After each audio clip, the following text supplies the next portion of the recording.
Get to a bowl game again. This boot is a good one, and it will go through the end zone for a touchback, and out to the 25-yard line we go. And here is Josh R. Sims. Well, Timmy B, they say you practice how you play. That was not the case for this Colorado team last week, who after what they called a great week of practice, fell on the road as they fell flat against a very good Utah team. Coach Prime pointed to the fact that they had missed opportunities early that snowballed from there, but they made the necessary adjustments during the week, had another great week of practice. I asked Coach Prime, how does history not repeat itself? He said, because I saw the look in my players' eyes. They do not want that feeling. Once again, they are focused for this game, Tim. Flush it. Those were the words of, in 2 words only, he took care of it. Ismail Mahdi is in the backfield, and there goes Fafita running the football just as Devin suggested on the opening play. And that's a gain of 7 to open for this redshirt junior out of Huntington Beach, California. Like I talked about, his development as a quarterback has jolted forward a considerable amount with the exit of Tetero McMillan. He spreads this football all around. A quick out. It is caught. That's Chris Hudson. And the young man they refer to as Hut out of Compton, California with the reception. Ivan Yates, the transfer from Furman with the stop. This is just what you call a 9-stop, where you run that 9 route, a go route, and then you stop it at 9 yards. A perfect timing throw for Noah Fafita. First down from the 43 for Arizona. Trips to the bottom of their screen, a little teacup. And out of that bubble screen look, Trey Spivey. He's a big game breaker. He has run for touchdown after touchdown, and he's going again. Trey Spivey, 57 yards.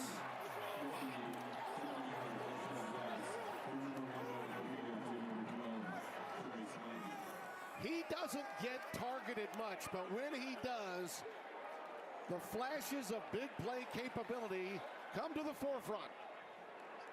He had a 70-yarder earlier. And the numbers are incredible for him. Number 19, Michael. He has 6 touchdowns coming in on 11 touches. We'll make it 7 in 12 touches after that one.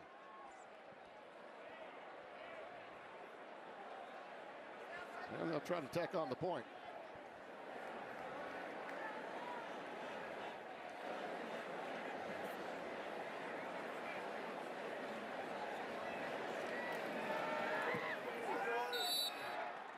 That didn't take long. It didn't take long at all. And 7-0 our score. Fafita goes to his big play guy right out of the gates. Spivey, and as we mentioned, on that's incredible. 12 touches, he's got 7 touchdowns. That's an incredible stat, Tim. It is. I mean, you got to get to him more. Oh, absolutely. I mean, but for Spivey, he's probably like, don't mess it up. Yeah, Seth Dagey, the offensive coordinator, former Texas Tech star, told us, yeah, we need to find him a little bit more this week. They found him. And why did that touchdown happen, 98? Well, it's just a simple math equation, Tim. You've got 1, 2, 3 versus 1, 2. Now it's up to, in the inside, Hodge, number 4. He's the extra guy that comes late. He has to make this tackle. If he doesn't, it could be a touchdown. Excuse me, that's number 7, Taufik Bayard, who misses that tackle. And the rest is all number 12. Trey Spivey, like we just showed, 12 touches, 7 touchdowns, unbelievable. I mean, you saw the 360, foot in the ground and turn. And here's Sincere Brown on the opening play for Colorado. Off the reception from Caden Salter, the senior out of Cedar Hill, Texas. Just ahead for a couple of yards. I think you're going to see a lot more Salter in the run game. I think his legs are going to be a big part of his game. And remember, Tim, it doesn't always have to be in a quarterback design run situation. It can be in those drop back pass situations. However, the most important thing is versus the blitz, he has to find the open guy to deter this defense from coming after his offensive line. This offensive line that Salter has in front of him is a bit of a mash unit. More on that coming up a little bit later. Guys moving around. And again, they go wide receiver screen. Michael Welch, who was the running back that went out in that direction, will be tackled for a loss by Max Harris. And this is the story tonight with Xavier Hill out. They move their tackle to guard, and then you see the rest of it. And McGill, by the way, could be replaced at some point by Jordan Seaton, the tackle at the center position. So they've been banged up. Colorado's offensive line And on defense, their secondary really banged up coming into this game. 3rd down and 10 after the loss of 2 on that play. Salter running out of time. Flushed from the pocket, looking for some help. Lets it fly, and it's caught at the 31 and twirled down. Omarion Miller, number 4, at the 31-yard line by Max Harris, the inside linebacker of Arizona. And it'll be 4th down and 4. You talked about that kind of makeshift offensive line, Tim, and if you have that, you know the communication is not going to be great. So for Arizona, they do a nice job. They bring a guy up to the line of scrimmage, and then they bring another guy, and it's not conducive to the success of Colorado to have running backs blocking those linebackers, because they are strong, they are violent, and they get after the quarterback. Nice job of Salter to find an outlet and make it a manageable opportunity to punt the ball away. You may remember in week 0, we were told by Lance Leipold he lost his punter because they didn't punt enough. Well, he transferred here to Colorado. This is Damon Greaves, and this is going to be a penalty pre-snap. Delay a game, offense. 5-yard penalty, still 4th down. Now, Arizona special teams decided to fake a block punt situation, confusing Colorado, and will set them back 5 yards.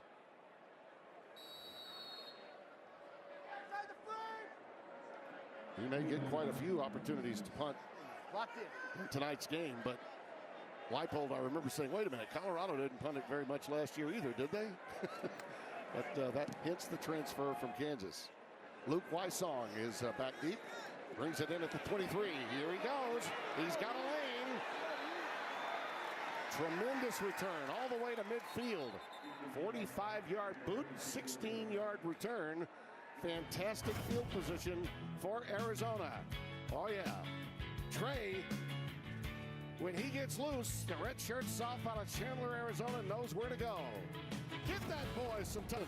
Spirited stays in your favorite college towns. Yeah, Tim, when I was down on the field talking to offensive coordinator Seth Dagey, he said that Trey Spivey has really figured it out. He said during practice this week he was super locked in, and so that's going to earn him more opportunities today, and we've already seen an example of that.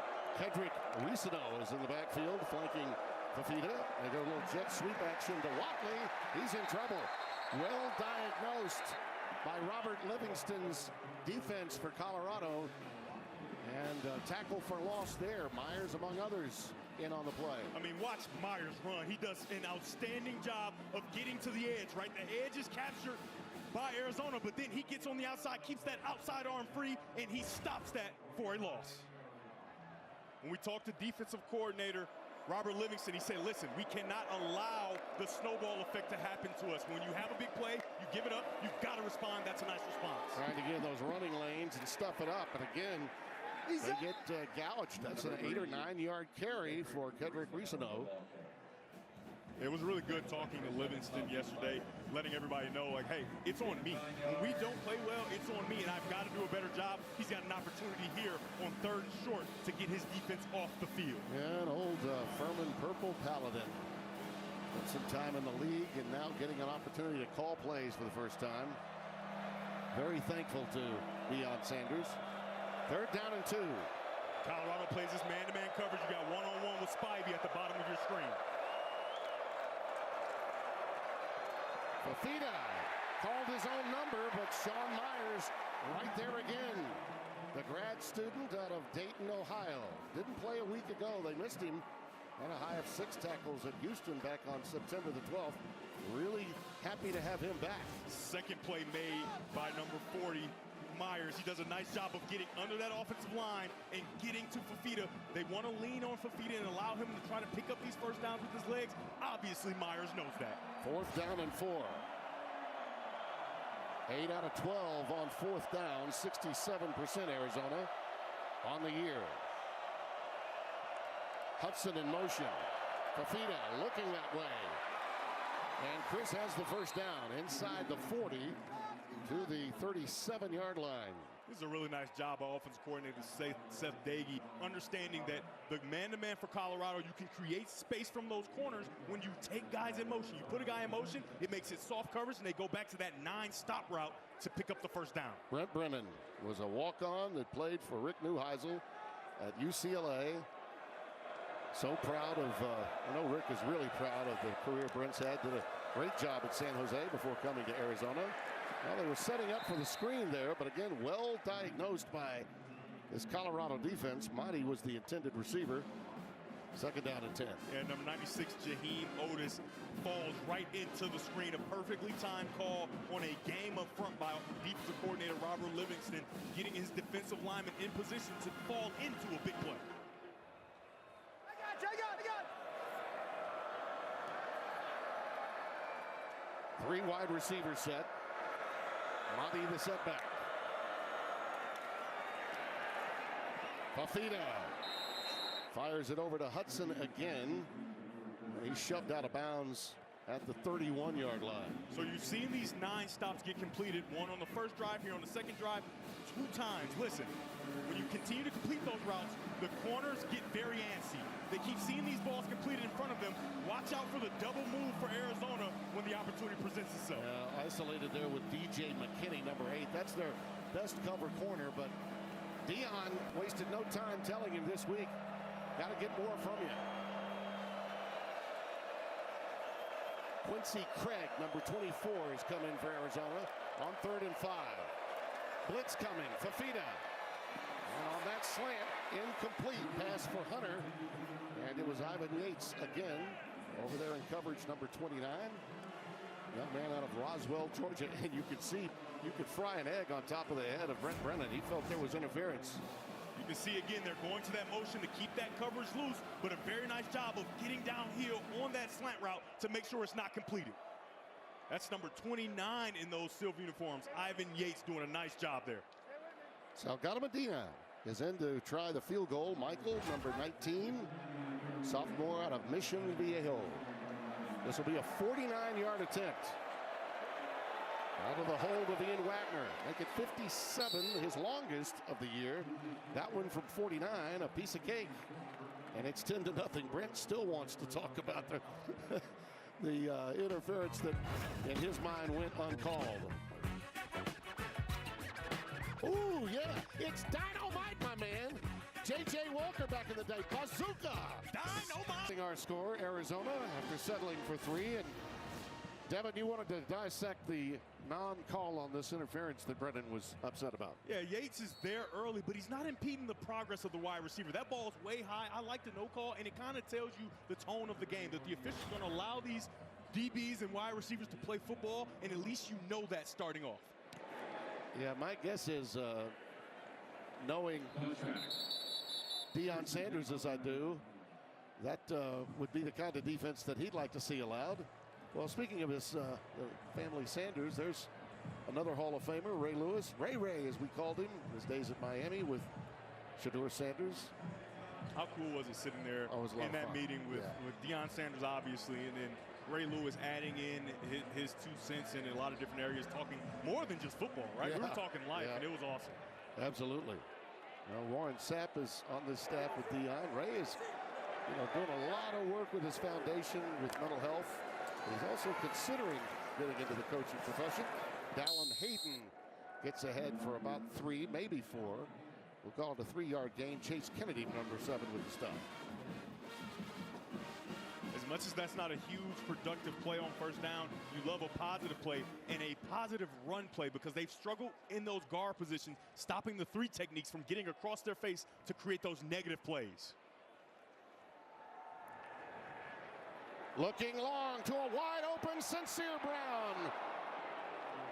Boy, he had him. Just overshot him. He needed a little bit more air underneath that one, did Salter.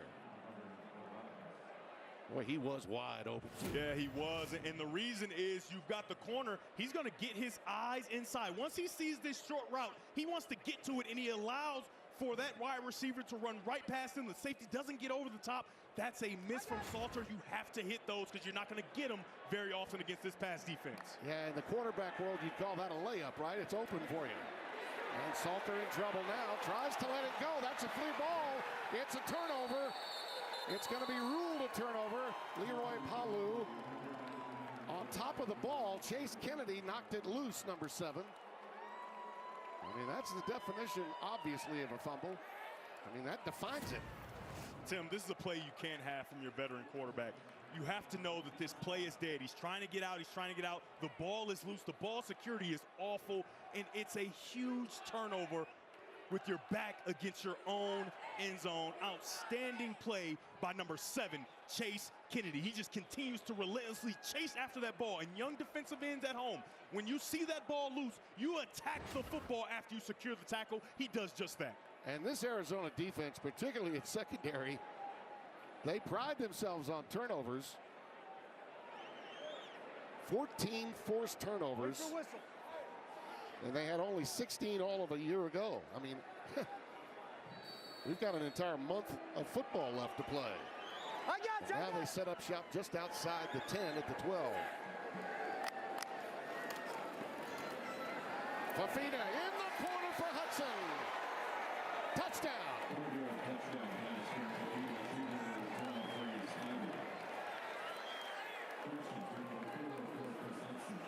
That's number 3 for Hudson. And number 18 for Fafita. Young wide receivers at home, when you have off coverage, you have to close the gap, and then go to the fade route. He does a nice job of stepping on the defensive back's toes and getting out there, and a perfectly thrown ball from Noah Fafita. And he just beat the best covered corner on the team, DJ McKinney.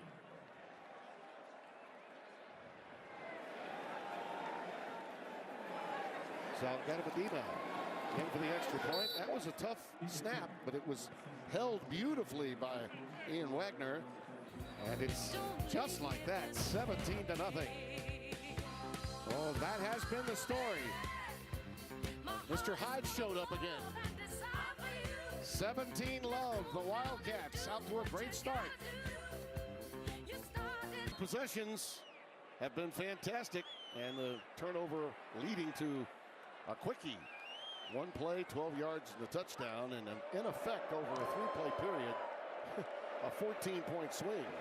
This one goes through the end zone, and it started with this in the sequence. Yeah, Tim, this is why I said you have to capitalize on these opportunities. You've got a wide open touchdown that you absolutely have to hit, because the very next play, you've got a fumble that you just can't have from your veteran quarterback. Well, right after that, it's a touchdown throw from Noah Fafita. So when you have opportunities, you have to capitalize, and Dion on the sideline is trying to implore his quarterback, you have to protect the football. I can guarantee you that's what he's telling you. Now, this young man's got plenty of talent, but he's really in a fishbowl for the very first time. Salter deciding to keep it, gets it out to the 30-yard line. Now think about it. He had an undefeated regular season, but it was at Liberty. You know, a lot of folks don't see you play that often. Now you transfer in here to a program that is on national television every week, and you're playing for Deion Sanders. That's Hayden. Down, Hayden gets ahead for a first down. The crowd happy to see that first down. 6 yards on the carry. And Tim, a lot of it is because of the first down production. They have, before that, they were 0 for 2. And you know, first down production, you've got to get at least 4 yards. That time, they get 5 on first down, sets up an easy down, and they pick up the first down on the ground. The veteran Pat Shermer calling the plays for Deion Sanders, and here goes Salter again. One thing about Deion, we know this to be true, right? Max Harris making that stop after an 8-yard gain.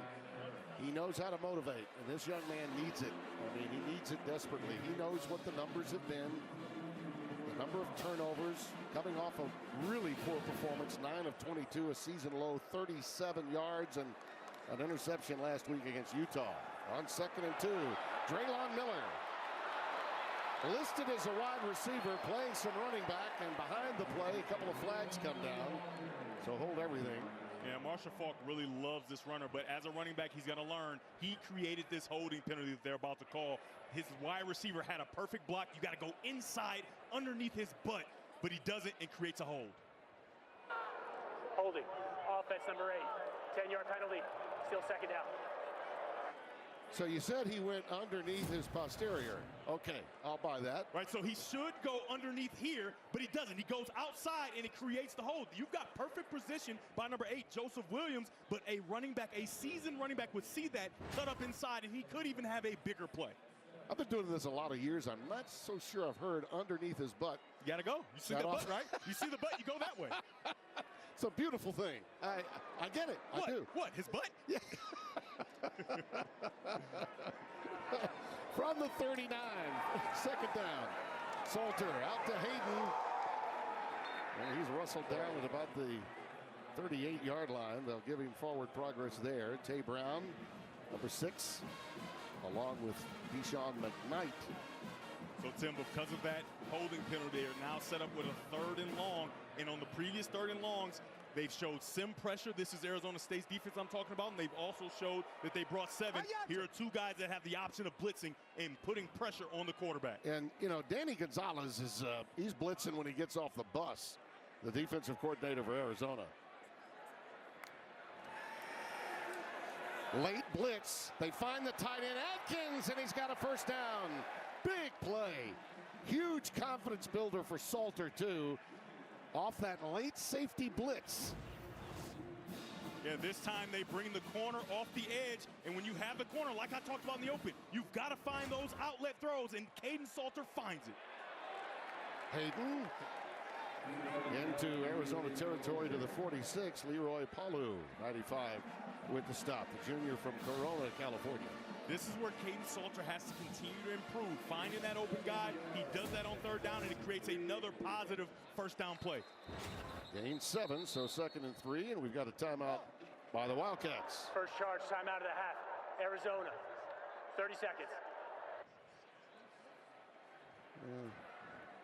Well, Fox College Football Friday is coming up. Football on Friday night, too. I'll give it an extra promo for that. That will be played out in California at the Coliseum next week. Which, by the way, there's an interesting game between the folks from the Coliseum this week. Right now at Lincoln, Nebraska, taking place. 2nd down and 3 right here. I like the way Dallin Hayden is carrying the football too, Devin, in that backfield. The junior from Memphis. He's going to carry it right here. I told you I liked him. I told you I liked him. Got a first down to the 36-yard line, a gain of 10. Zylon Chrysler does a nice job of pulling around and leading through for his running back. If he doesn't do this, this play is not as successful. A great job of continuing to move his feet so he doesn't get a holding call. 3rd first down on this drive for Colorado as they look to bounce back. We've got a late flag. They have a substitution or legal substitution situation here. Side judge, back judge noticed it. Encroachment, offense number 77, lined up over the ball. 5-yard penalty, first down. Yeah, Tim, he's used to lining up right next to his pal at guard, and so when he lines up as a wide receiver, the depth perception may be off just a bit. Yeah. And he lines up across the ball. You can see him right here. He's a tad far downfield there. He sets Just that point a little, yeah. in the defensive backfield almost. Well, we'll give Jordan a mulligan on that, even though they penalize him there. He's played really well. Hard to miss him, 6'5", 330. Hayden in the arms of Tay Brown again, not much on that play. Loss of a yard, actually. Pressure on this early down. Number 6 comes right off the edge. Tay Brown, and he gets to this run from the backside.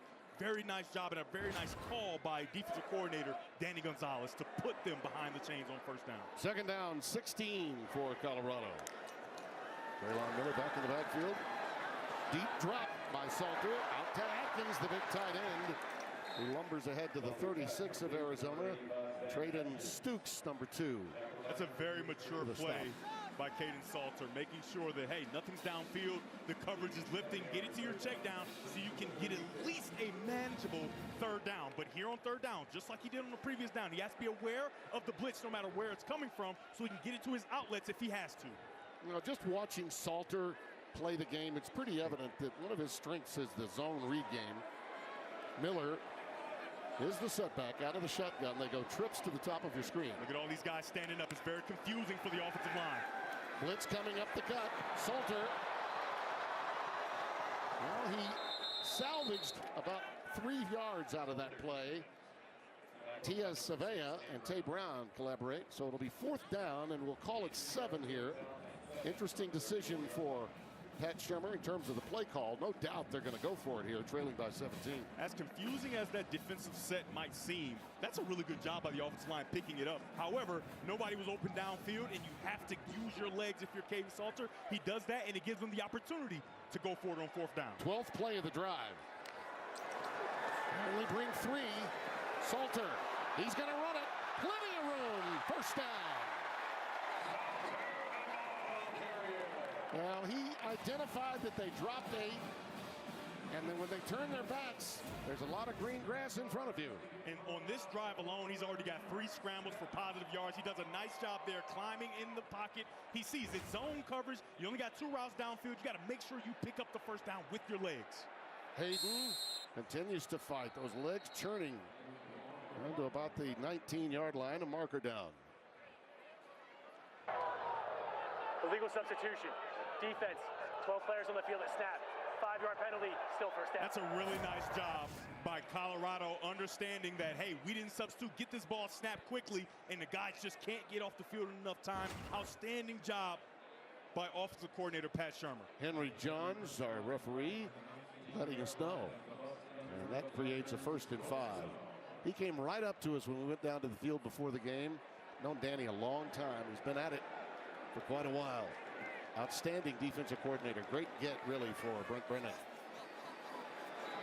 Cam Michael and Draylon Miller in the backfield. That was the first penalty on Arizona tonight. Salter under pressure. Overshooting his tight end, Zach Atkins, who was there, but he was without question hurried on that play because that pressure was coming right up the middle from Malachi Bailey, number 44, the defensive end. And Tim, a lot of why he was hurried because he set the depth of the pocket so deep. When you do that, the tackle is not prepared to block. He wants to push him around you, so you want to get into the pocket and not be so deep so you can be able to get to that throw a little easier. Hold up, hold up. Longest Colorado drive all year is 15 plays. This is the 14th play of this drive.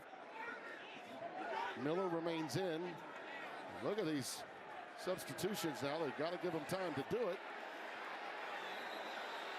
Play clock is winding down. Timeout must be called by Colorado. First charge, time out of the half. Colorado, 30 seconds. Arizona said, okay, I see you. You got us. Now we're going to get you back. Right? We're going to substitute as slow as possible and force you to take a timeout. Been a very interesting day so far in college football.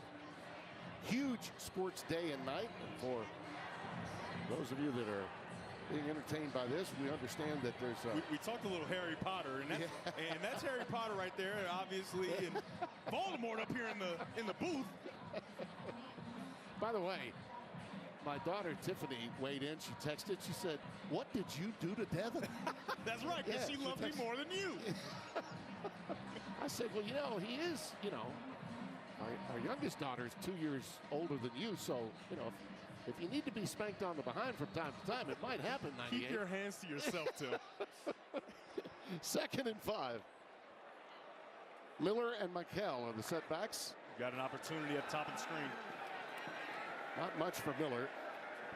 Maybe a yard or two, and that's about it. We'll give him 1, and that's all.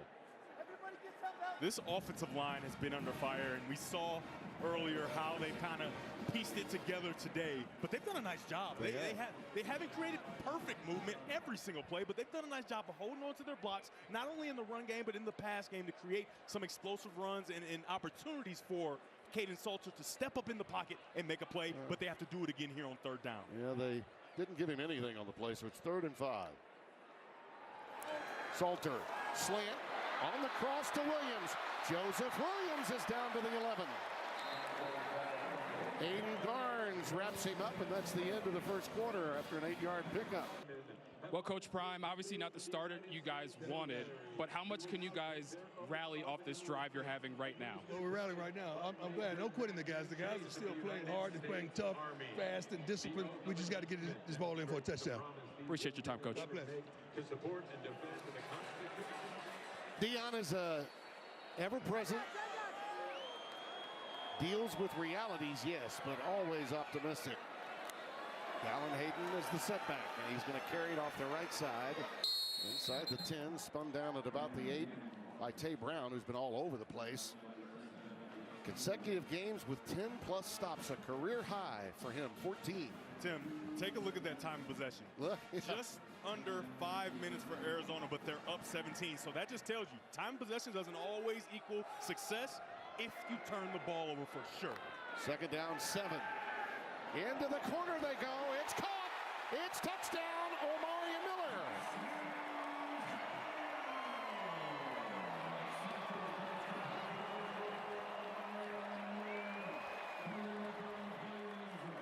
Flag is down. Tim, I'm going to give you some new terminology that I know you don't know. The kids call that. Interference. Defense number 8. Penalties decline. Result of plays touchdown. The kids call that a head tap. When you have a guy, you run a fade route. It's just you and him, and you get on top of his hand, and you snatch it out of the air. What an outstanding play from the veteran wide receiver, Omari Miller. See, all that really happened to you overnight was you got a head tap. That's what happened. Outstanding. Well, that culminates a 17-play, 7-minute and 40-second drive for 75 yards. Now, Tim, I expect you to remember that terminology next week. Yeah. And I want you to call it. That's a head tap next time, you know? Delay a game. Offense number 16. 5-yard penalty. Retry. We'll back it up. We'll try it one more time. After I get through working a game with you, I tap out. That's what I do. That's right. 4 penalties against Colorado after that one. Alejandro Mata for the extra point. That was a must-score drive, really, for Colorado to right the ship, get back in this thing at home. One thing about this Buffalo's crowd, they come in great numbers. It's not a sellout, but it's close, even with a paltry 3-5 record. Bang, bang, bang, bang. Oh, yeah! Boom, boom, boom, boom. Doom, doom, Little New Orleans music there for you. 5 yards, well done by this Colorado team. Get back in this thing after really spotting Arizona 17 unanswered to open the game. And another touchback, they'll bring it out to the 25. Well, we touched on how hard luck this Arizona team has been in devastating fashion, really. First in double OT to BYU, who's undefeated. Then a field goal at the buzzer against Houston. Both of the games, Arizona was just a play or two away from victory. By the way, the Cougars lost today to Rich Rod, your old coach for a period of time at Michigan, from West Virginia today, and you see the results for them this year. Really a lot of close games in the Big 12. I think the margin of victory is somewhere around 7.5 per game in the Big 12 conference. Craig with his first carry. Quincy Craig out for about 8 yards to the 33-yard line.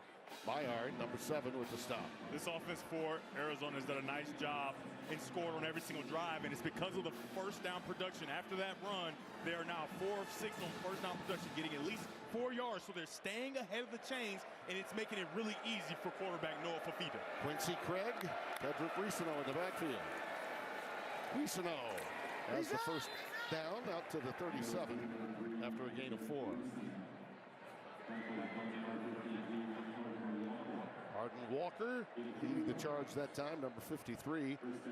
This Colorado defensive front is without Amari McNeil, one of their tackles. Take a look at this double team up to the second level, making sure they clear the way out for a first down gain. You just love the offensive linemen when they get into those deuce blocks, those double teams to the second level, and move the defensive linemen for their running back. First and 10 for Noah Fafita. Quick hitch. Out to Richardson. Gio Richardson shoved out quickly. Not much on that gain. Ahead to the 40-yard line. Preston Hodge knocked him out after a gain of 3.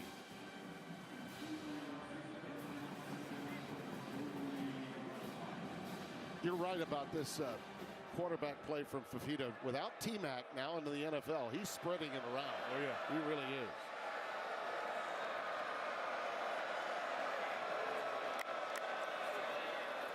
Blitz coming, but it's picked up. Over the middle on a deep cross, and it breaks wide open. Gio Richardson, touchdown, 60 yards.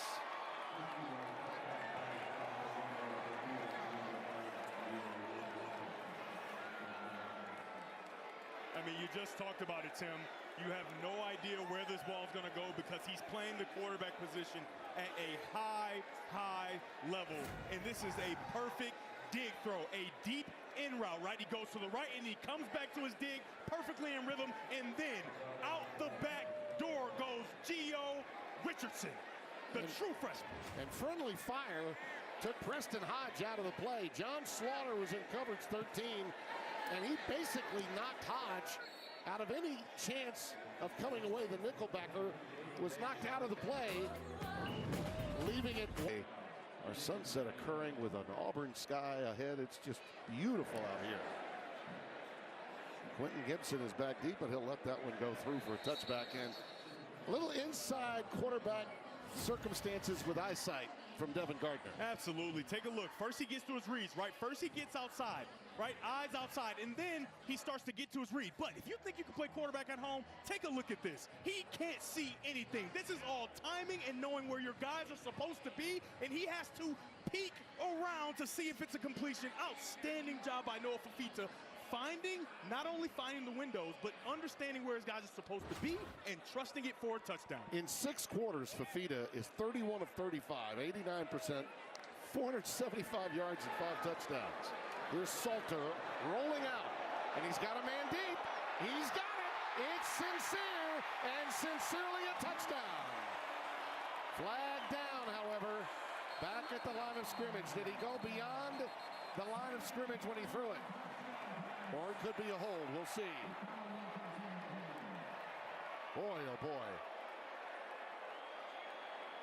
That was a huge play. They're going to discuss this. There may be some conversation about picking it up. I think the one at the line of scrimmage certainly should be picked up. I think they are trying to get a blindside block, but it's not violent. I don't like that call if that's going to be the call. Henry Johns, our referee.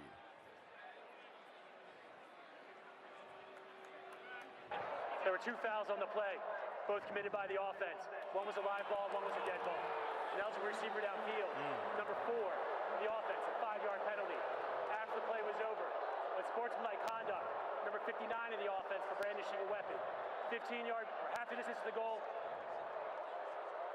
Did he say? Still be first down. That's number 59's first unsportsmanlike of the game. Yeah, I think he says he simulated brandishing a weapon, right, where you go with the guns because it's. Okay. Yeah, he does have a weapon on his left hand there. Yeah. You got to line up formationally correct. That is a huge penalty to take a touchdown, a huge play off the board. Yeah, and it was for Omarion Miller that they tagged with that penalty. That would have been Salter's longest touchdown of the year. In the air. You can see there he's on the line of scrimmage covering up another wide receiver, so you cannot go out for a pass. You've got to align correctly because things like that can happen. 1st and 25. Quick slant to Miller, and Omarion Miller with yet another marker down in the backfield. Gets it out beyond the 25 to the 27. They're going to get a hold on number 8, Joseph Williams, and I don't like this call. He's in position, and then when he's trying, the defender tries to throw him off, he lets go. Holding. Offense, number 8. Half distance to the goal. Still first down. And, Tim, I retract my previous statement. He did not let go in nearly enough time. I think this is a really good call by the referees. Yeah, I see Take a what look you're here. talking He's about. in good position, Williams. but there he holds on there. That's a hold, and that's why that play was able to be made. And by the way, there was a little return to sender hold too by Johnson. And I'm going to be completely honest, Tim. If he doesn't throw his hands up, the referee threw it from way down the field. He may not get caught. Look at the disparity in penalties. 7 for 50 versus 1 for 5 yards. Hayden's in the backfield. They'll have to get all the way up to the 35-yard line. I mean, you talk about taking the air out of the building. I mean, just a huge play. And obviously the penalty for the illegal formation, legal guy downfield, but then you get that extra penalty on top. Out of the shotgun. Hayden. Fans don't like that call. They're letting the Colorado staff know about it. They're just trying to give the young man some room with which to operate. He's already turned it down, turned it over inside his 10-yard line. So they're being careful with him. And Tim, let me defend this offensive staff. You don't want to drop your quarterback back and allow these exotic blitzes to go and create a sack fumble in your own end zone. You want to create as much space as you can here so that you can punt this football away. 3rd down and 25. Hayden remains the setback. Pressure with 3. They go to the tight end, Atkins. And he will get to about the 19-yard line.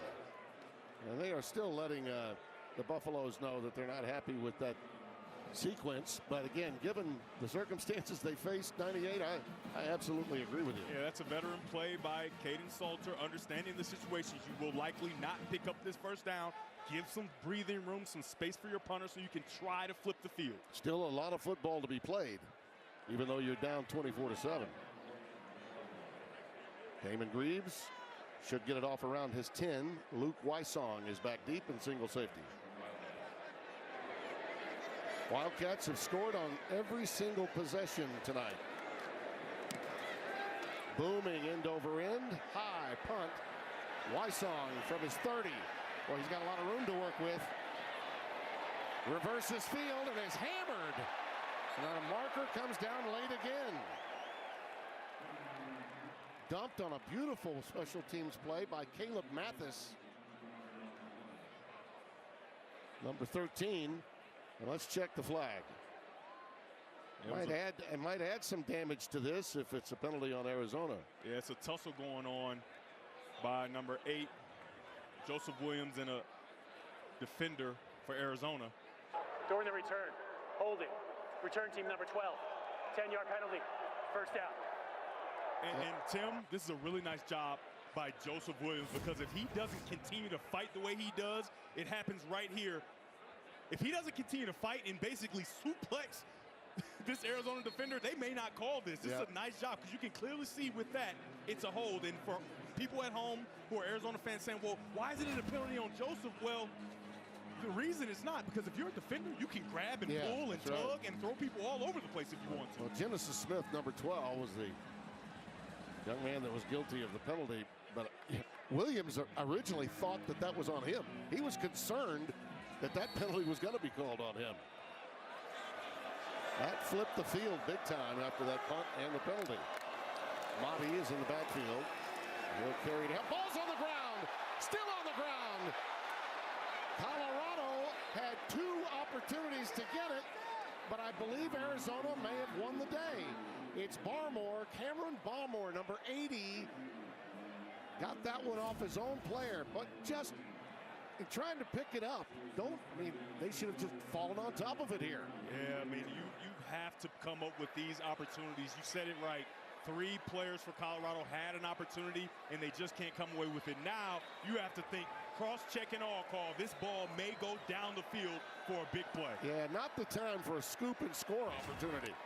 Just fall on top of it. 2nd and 4. Rollout action, Fafita. That's intercepted at the 40 of Colorado.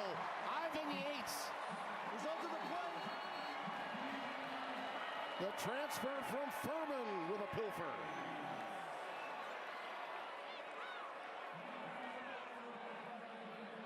Do we have another conversation taking place? Are they going to throw a late flag here? This is a really nice job by Yates. You can see here he's going to have his responsibility. For 53, 15-yard penalty, automatic first down. Wow. Yes, they are going to call this back, roughing the passer on Colorado.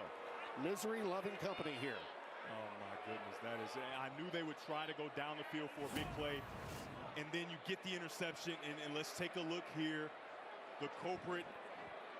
Yep. Number 53. Arden Walker. Yep. No need for it. Oh, that's tough. Fans don't like it. And this feels like sudden change. If I'm Arizona, I go up top again. Every sudden change has favored Arizona. Quincy Craig negotiates into the Buffs territory down to the 42 for a gain of 11.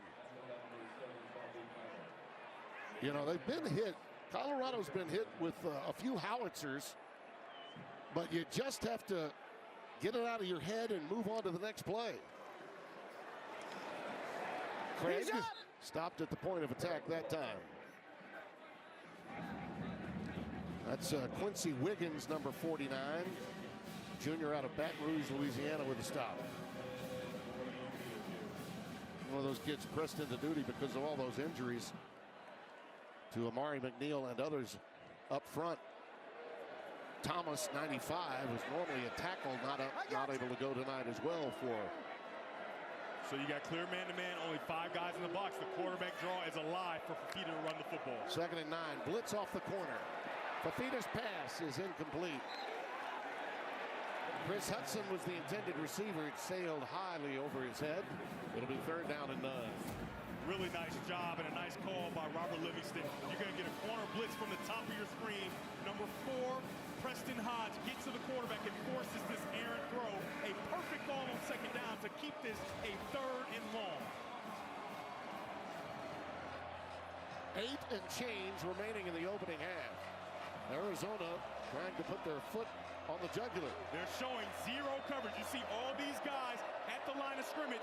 You got big space in the middle of the field if you're Noah Fafita. He throws underneath. It's tipped and incomplete. That's a huge stop for Colorado. Given the circumstances they faced, a missed opportunity at 2 different turnover opportunities. Yeah, Fafita recognized all those guys. You would love to get to a route that gets to that open space versus 0 coverage. And when I say 0 coverage, I mean that there's nobody in the back end. They're blitzing too many guys you can block. He just tries to get it out early there. But a great stop by the defense of Colorado. Gio Richardson was nursing a injured finger, it appeared, after that play. Lobson to punt it away. And it's going to drop inside the 5, and they try to stop it. I don't think they did. Yeah, he jumped from in the end zone. Yeah, he jumped from in the end zone, so it's a touchback. That's what the flag was all about, just to point that out. He dropped the flag to make him aware.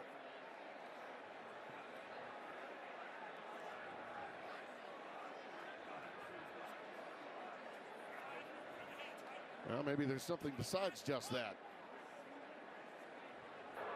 Number 25 of the offense went out of bounds and came back in. First to touch the ball. It's a 5-yard penalty from the touchback spot. 1st down. Oh, so they'll pick timeout. They'll pick up an extra 5 yards. Had a lot of stoppages. Understandable stoppages, but a lot of them. Arizona leading at 24-7. We touched on all those stoppages, and listen, when you commit penalties, they're going to get called. But I mean, in a lot of ways, their discipline in terms of lining up hasn't been that bad. But boy, you cannot commit that many throughout penalties. The season, they've done a nice job. They've really remedied the penalty issue. But tonight, they have really struggled. Traylon Miller's in the backfield.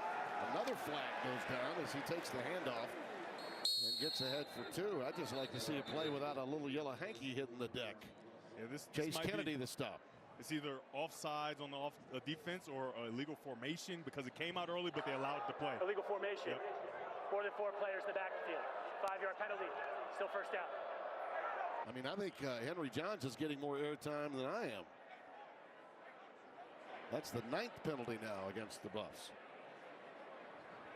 And I think this is going to be Miller again. He was lined up behind the line of scrimmage, and he needed to be on the football. Part of this has got to be the fact that they've got guys like Miller playing all kinds of different positions. Not just wide receiver, but now running back. It's got to be part of it. Play fake, pressure. Salter's got wide open spaces if he elects to use it, and he does. Good convergence on the part of the Wildcat defensive perimeter. I thought that thing might go for more than 10 yards. Tim, maybe 15 or 20. In the open, I talked about finding your outlet on those blitz situations where another remedy, you can use your legs. A great job by Salter finding that open guy, the guy you cannot block, and then getting on the edge and creating a positive 1st down play. He's 9 of 11 for 46 and a touchdown, but boy, oh boy, that fumble looms large as well. They settled on a little curl pattern over the middle to Joseph Williams.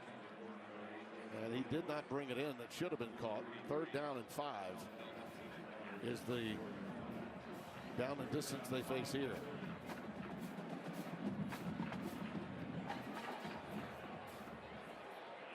Young man's got a lot of speed and did a lot of great things for the Flames of Liberty a year ago. They're 2 out of 6 on 3rd downs. That tight split at the top. He may go across. Pressure flushed again. He can run if he wants, and he does.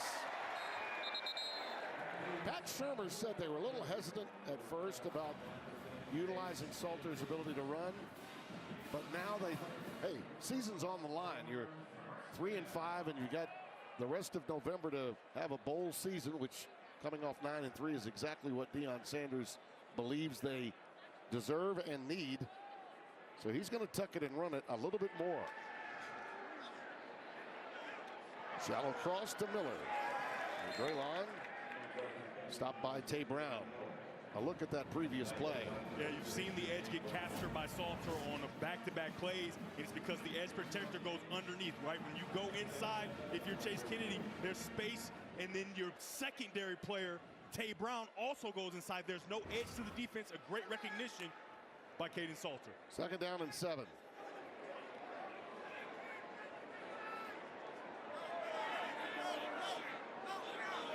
Four wide receivers and Miller in the backfield. Out of the shotgun, jailbreak pressure, it's picked off, and it will be a pick 6 for Dalton Johnson. Wow, they got him at the 5. That was great defensive work. Wow, I thought no way they're going to catch up, but they did. That's just a tremendous play by Colorado to stop him short of the end zone. And Salter has something here. Salter he stares him down the entire way, then he throws the ball behind. On these short routes with the defense flat-footed, you cannot be inaccurate. He throws it behind, and a great break by Johnson, and he's going to hear about it on the sideline. Yeah. Why didn't you get in the end zone? Yeah. He slowed up, waited to make a cut, and if he just goes straight ahead, it's a touchdown. Yep.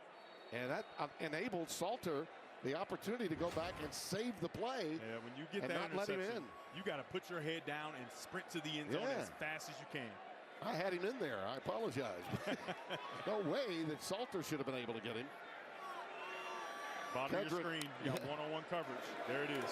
Oh, pressure, and they got to him. Well, the Buffs defense has really got to stiffen now. 5.5 left in the first half. They're already down by 17. That's the first Colorado sack, and it comes from Jeremiah Brown, number 42. Yeah, and it's a cover sack. He wants to go to the bottom of the screen, but perfect patience by Yates. He's right there, and it forces Fafita to try to go somewhere else, and by that time, it is too late. A great defensive stop right there on 1st down by the Colorado defense. I got you.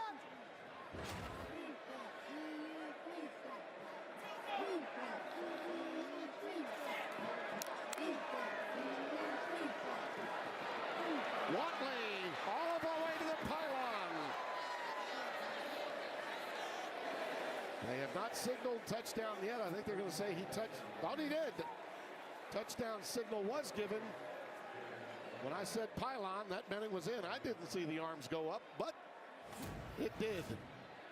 They have an edge protector at the top of your screen, but he's flat-footed. And when you're flat-footed, you are not able to get a jet sweep. Oh, yeah. He got there. And it looks like he's definitely in the end zone there. His foot touches the out-of-bounds line, but it looks like the ball is already over the pylon, which ends the play. They're going to look at it, but I think you're right, Devin. The ruling on the field of a touchdown is under further review. It is where the ball is located, and the ball was crossing the plane. Our replay official is Thomas Considine. Keep your eyes on the football. Where's the football in relation to the pylon? You can see there, it's at the pylon. All it has to do is barely touch the white. And there's not enough evidence, if it didn't, to overturn this call. I think they're going to stay with the call on the field. First rushing touchdown for Watley if it holds up. He has 3 receiving TDs. Just a disastrous first half for Deion Sanders. So for Robert Livingston, he has this defense in position. Number 53, Arden Walker, is in position on the edge to stop this play. However, when you get that jet sweep running as fast as it can, you're just not able to stop it. He's going to be right here. He's in perfect position, but but he's standing square. And because of the threat of Fafita, he can't just chase the runner, and it's too late by the time he realizes it. And I think this is going to stand as a touchdown.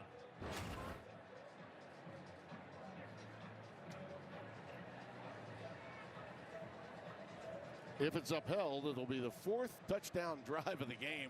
It's been under 2 minutes for Arizona. They've scored in bunches, and they've scored quickly.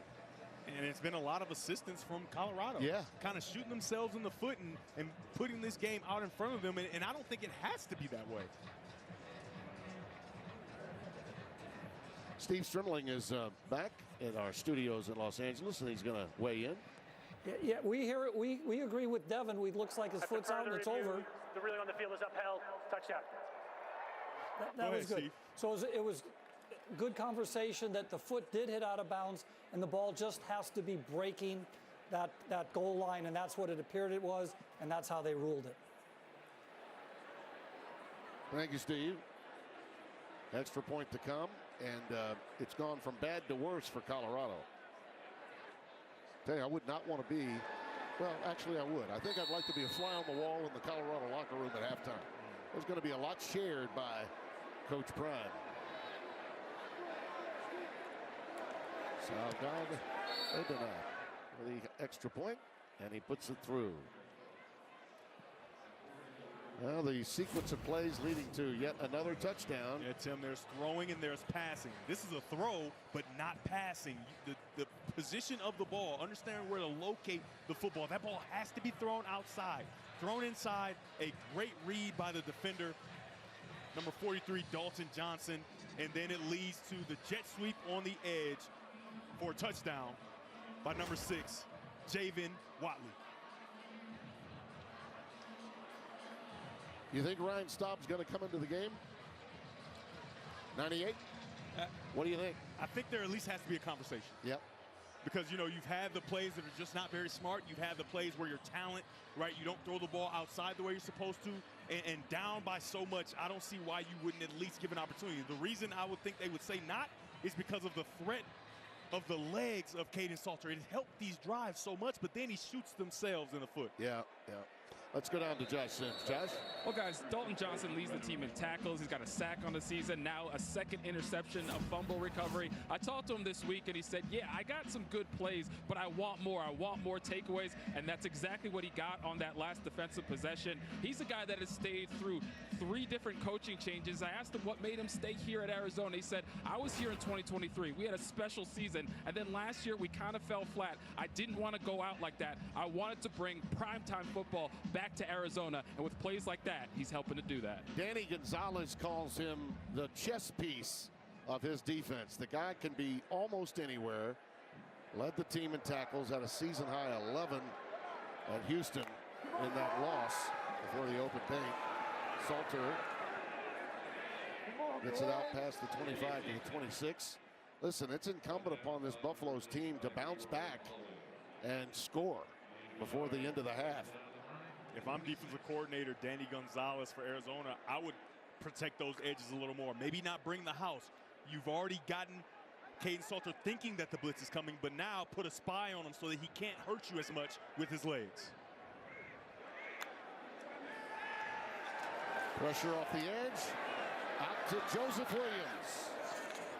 And look at that sure tackling in space by Trayton Stukes, number 2. That's a thing of beauty. Redshirt senior out of Litchfield Park, Arizona. 3rd down and 9. This young man needs something to build his confidence on this drive right now. This is the 6th 3rd and long for Colorado. They cannot live in this space. They just don't have the offensive pieces to be successful regularly. Pick up the blitz. Salter's in trouble. And the game is really moving too fast for him right now. Stukes again comes through to get him on a loss of 2. They'll have to punt it away. And the crowd really grumbling now. Yeah, you can see that pocket is going to start to collapse. But this time they keep the edge protected. There's really nowhere for Kaidon Salter to go. And it allows for the defender, the safety, Trayton Stukes, to get in there. Yeah, they knew. I mean, Pat Summer's been around a long time. Heck of an offensive coordinator and a really good veteran hand for Deion Sanders to have. He knew they would be blitzing off the bus tonight. And they have, and it's really affected Salter negatively. Wysong with a fair catch at the 35 of the Wildcats.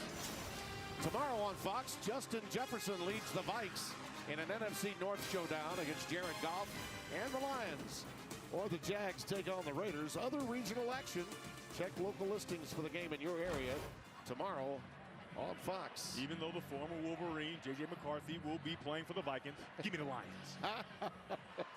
They're playing really well. They are. Detroit right Especially now. after that loss against Kansas City. Yeah. They went back, they regrouped, and you had to think that they would with a coach like Dan Campbell. Andy Reid, is that you? How about that? Andy, what, you got a game? You got a game tomorrow? I think he looks more like Wilford Brimley when he actually played in the Waltons back in the 70s. I have no idea who that is. Ricino, not much. Wilford Brimley played the manager in the movie The Natural. Did you see the movie The Natural? I did not see The Natural. Robert Redford? You did not see Robert Redford? Well, I got homework. Jeez, Okay. man. Don't judge me. It's a classic. Because you've never seen Harry Potter. That's true. Voldemort. Yeah, you're You got some homework too, buddy. Yeah. I got you. Second down and 8 as the cultures collide in Colorado again. Craig up to the 40. Stopped by Sean Myers. I mean, 2-minute timeout is coming. It's a nice job by Sean Myers because he's in a predicament. He has the quarterback and the running back running at him. He makes the right choice and stops that play from happening. Clearly Arizona's being aggressive, but they're going to wait now, I think, for the 2-minute timeout. Think better of it on 3rd and 5. 2 minutes left, and Staub has been warming up along that sideline, wondering if they get the ball back. Right now it belongs to Fafita, and he's been dynamite tonight. 7 of 11, 156 yards, 3 touchdowns. You got man-to-man coverage across the board, so you can get to the middle like I spoke about earlier. Pressure coming out to Craig. Quincy Craig with a first down to midfield. And the drive remains alive for Arizona. I mean, if you're facing a 31-point deficit at the break, that's a lot different from 24. That's a big difference. And I'm beginning to see some shoulders beginning to slump on the Colorado defense. Not a good sign. Arizona is smelling it right now. Going for the jugular, as I said a moment ago. Look at those legs churning for Quincy Craig. Gets it to the 46-yard line, a gain of 4. Brown, 42 with the stop. Followed prime time from Jackson State. Brent Brennan began as a walk-on at UCLA. Got some playing time in the Rose Bowl. Rick Neuheisel, a mentor of his, someone that remains very close to him. Fafita running out of time. Now looking for some help in the passing game, and look at this! It's Spivey again. He almost bailed him out. They're going to rule him out of bounds. And it's incomplete, but boy, oh boy, that I'm thinking, wait a minute. He sees number 12 breaking towards the sideline. And Tim Spivey said, hold on, I'm going to go out of bounds. I can't catch this. No. I can't mess up my percentage. Absolutely not. Obviously, that's a joke, and he would have loved to catch that. But a great job by Fafita, buying time and getting that ball deep down the field with an opportunity for Spivey to make the play. Yeah, he gave up on the run and started backing up because he knew Spivey was going to find a way to get open. 3rd down and 6. Jailbreak from Colorado. Man coverage, pass caught. It's Chris Hunter. And it's another first down inside the 35 to the 34. Gain of 12. You just got to love the wide receivers and how they push the depth of their route, force the hips of the defender to turn, and then they come back to the ball, and the passing of Fafita has been on target.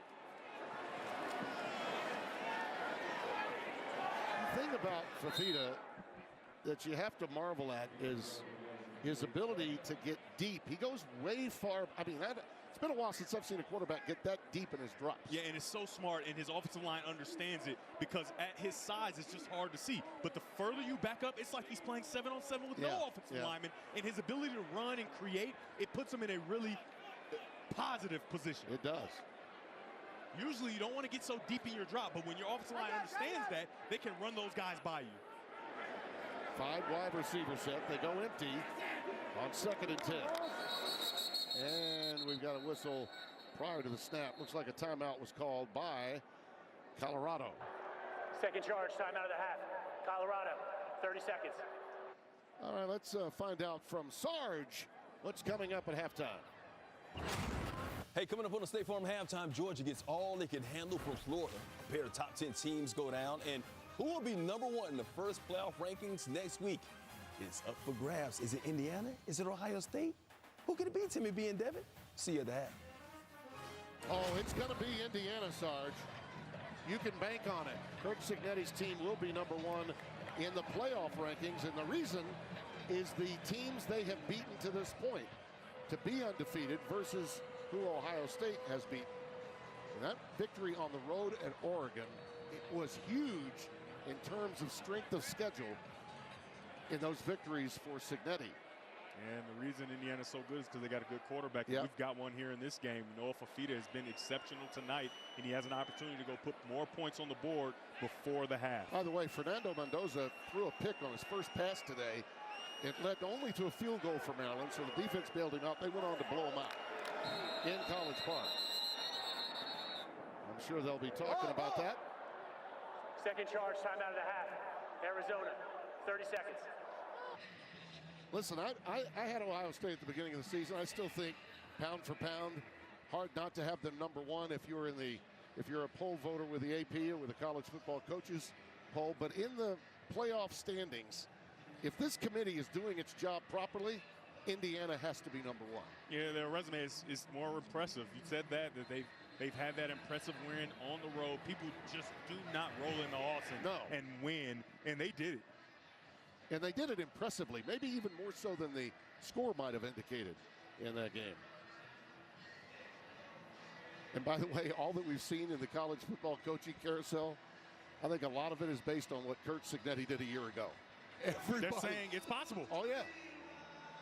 We're going to make changes now. We want to take care of it this moment. And as Coach Franklin found out, 15 days, you could be number 2 in the country and then out of a job. Streaking down the sideline, Hudson. Well covered that time by Ivan Yates, 29. Man, Ivan Yates has had himself a day. He has. He had an interception wiped off the board on a play where it was a great play by him. And when we talked to Coach Sanders, he said, listen, we've got to make plays. You're in position. You have to make the plays, and he's done that tonight. Though the entire defense maybe hasn't, maybe everybody on offense hasn't, but he's done his job, number 29, in that silver jersey.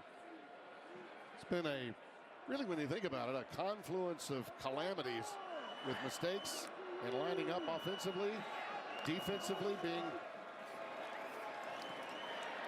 Fertitta, there he is, wide open, and he catches it in bounds. Are they going to say yes? Touchdown, Javen Watley. I think they're going to have to take a look at it. They're going to have to take a look at this. He almost ran out of real estate bringing this in. It's certainly close. Let's take a look. Got good air on the football, concentration. Oh, that's touchdown. Yeah, that's touchdown. And I honestly don't think it's that close. No, it's not. Let's see if he controls it. That back angle doesn't show that part of it. He controls it right away. That right foot is down. Yeah, that's a touchdown. Absolutely. And what an amazing throw by quarterback Noah Fafita. Yeah. People probably laughed in the open when I said, hey, it's probably the best thing to happen to him that his buddy went to the NFL. But you look at how he's playing the quarterback position. Agreed. It's exceptional. Yep. Watley, by the way, his second touchdown, one by way of the rush and another by receiving. That one scored on that jet sweep a little earlier.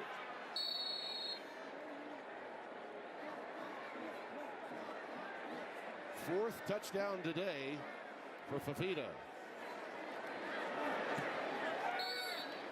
I know you want to show us this again, and oh, certainly the recognition for Fafita You get upset when you see a quarterback not understand split safety defense, right?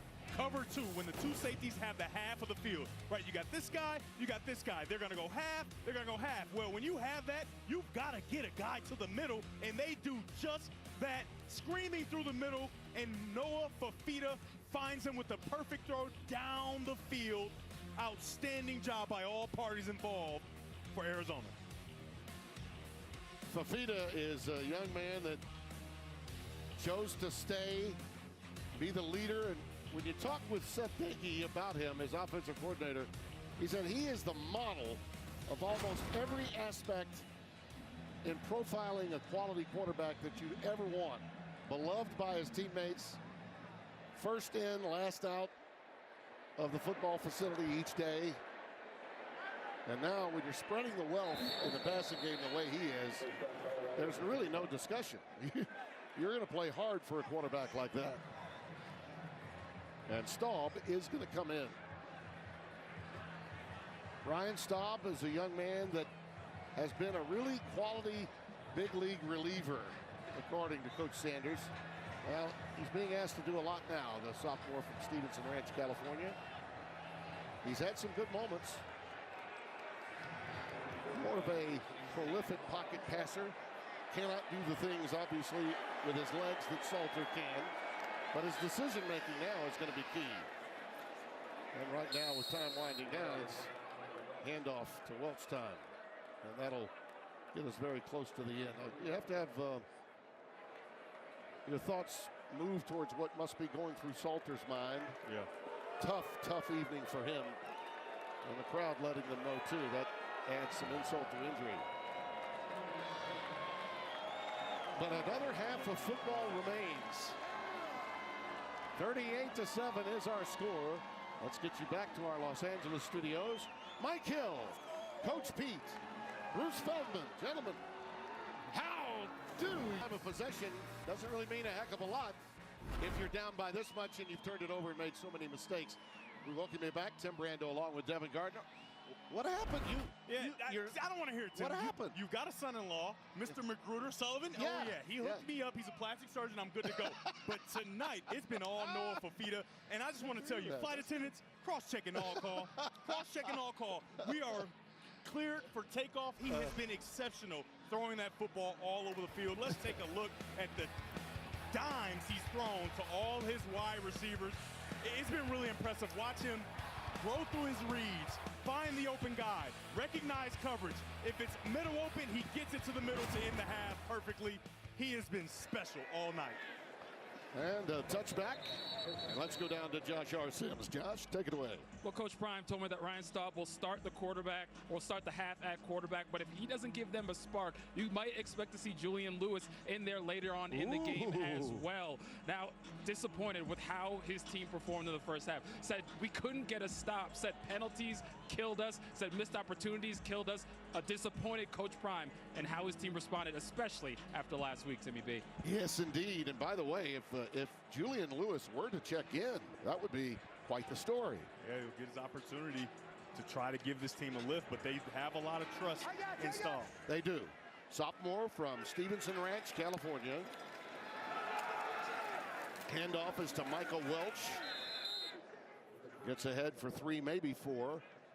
Tay Brown with the tackle. They'll give him 3 yards officially, so second down and 7. You know, the one drive they did have was a 75-yarder for 17 plays. They need something quicker now. The one thing you'll miss with Salter on the sideline is the ability to create with his legs, so you're kind of a sitting duck back there if you're Staub. Oh, he sat on it. Could it be intercepted? No, they're going to rule. Yes, it was picked off. Intercepted by Arizona's Javion Cole, the cornerback, the junior out of Oakland, California. He squatted on this. Yeah, and Cole knows that there are guys getting to the quarterback, so he doesn't have time, and that ball is placed inside. I think that's a really nice play by Cole and a horrid start for Colorado coming out of half.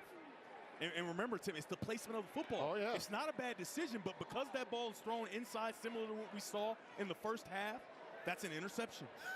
Nice play by Cole.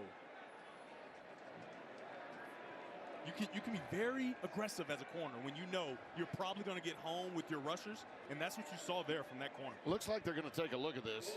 So the ball can touch the ground. Under further review. The question will be, Tim, does it move? Does he lose control when it touches the ground? Remember, the ball can touch the ground, but if he has control, they'll keep this as a catch. Let's take a look and see if we can judge for ourselves while they take a look.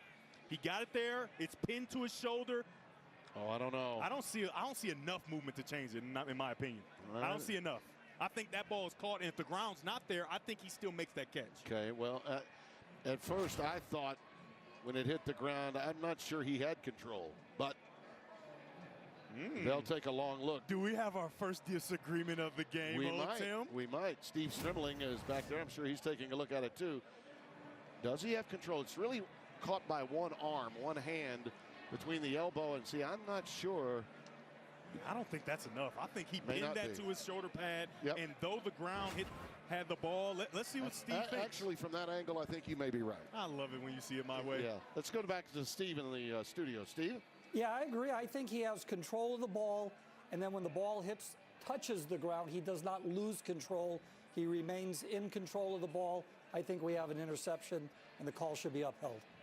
Yeah. Now, Steve, this is scary because when we all get on the same page. After further review, the ruling on the field is upheld. First down, Arizona. Look at us. You gotta love when teamwork works. It does. And by the way, you notice that I was able to be coerced into thinking after I saw the next angle. I was right there with you. And I want to say, you're welcome. Arizona's third forced turnover and 16th this year. That secondary is just amazing what they've done in their back end all season long, matching last year's season total of 16 turnovers, and we're just on the first day of November. Yeah, coming in today, they were the third pass defense in the Big 12. Fafita, quick hitter to Hudson. Ball's on the ground. Colorado's got it. And it's Preston Hodge that comes up with it. And it's forced by Tawfiq Bayard. He does an outstanding job of just getting his fist ready to punch that football out. You can see another nice throw by Fafita, and you're trying to get more if you're a wide receiver, number 4, Chris Hudson. But watch him come in and just punch that ball out. Yes, indeed. And then Johnny on the spot. Preston Hodge with a nice scoop. And get the ball back for your offense. Peanut Tillman would be proud of that one. Man, what a punch. That was perfect. Peanut Tillman, of course, with the Chicago Bears, got to a Super Bowl out of Louisiana, in Lafayette, Louisiana, where he was a star player. I guess you can call that first throw for Staub a mulligan.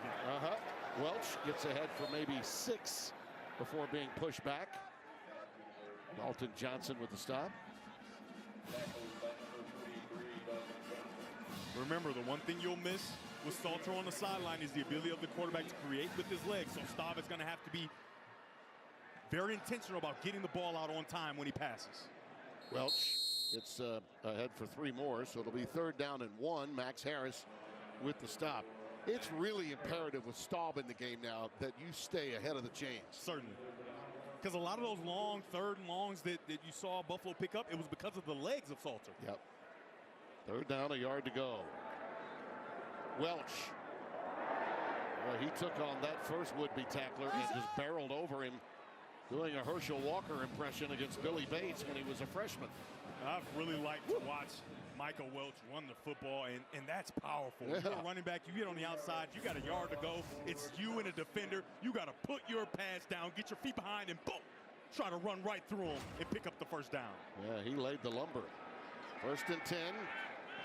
Staub, nice adjustment, but then he throws it right into the arms on a mix-up with his receiver, and that is Aiden Garnes. And here he comes the other way, all the way inside the 15 of Colorado. Boy, you talk about a mix-up. He made the adjustment to go for his guy, but the receiver goes outside. He throws it inside, and there was no one there except. And I think this is on Amarion Miller because he gets collision and just goes off of his route.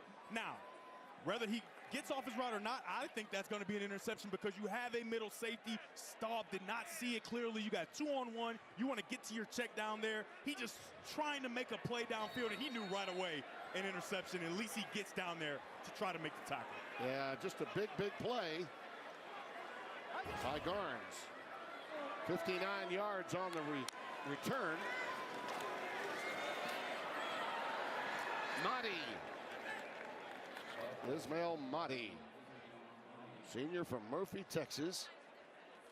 And a healthy gain gives him a first down and goal. And that's just a continuation of the first half. And after just 2 throws and 2 interceptions, I wouldn't be surprised if Juju, you have to try, right? Just see what Juju can do. Juju Lewis, obviously a highly touted quarterback who changed his graduation class forward so that he can get to Colorado early. You may need to try him. As the floodgates in this game go wide open, they're hitting the turnstiles at Folsom Field. Mahdi on the stretch play. Touchdown.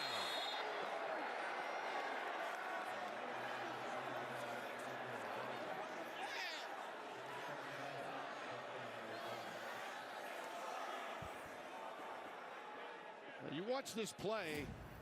This looks like it might have been a hold. Yeah, put your eyes there. If you're number 7 Bayard, you've got to fight more. He just throws his hand up. You've got to fight and force the referee to call that play, that penalty, and I don't think he fought enough. Well, the side judge was right there. Yeah, and I'm telling you, he's waiting for him to fight. I need you to prove to me that this is a hold, and I don't think he did a good enough job.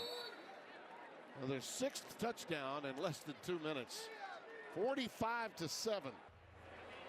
Boulder, Colorado. Think about it. That young man's having a good time. I love that picture. That's beautiful.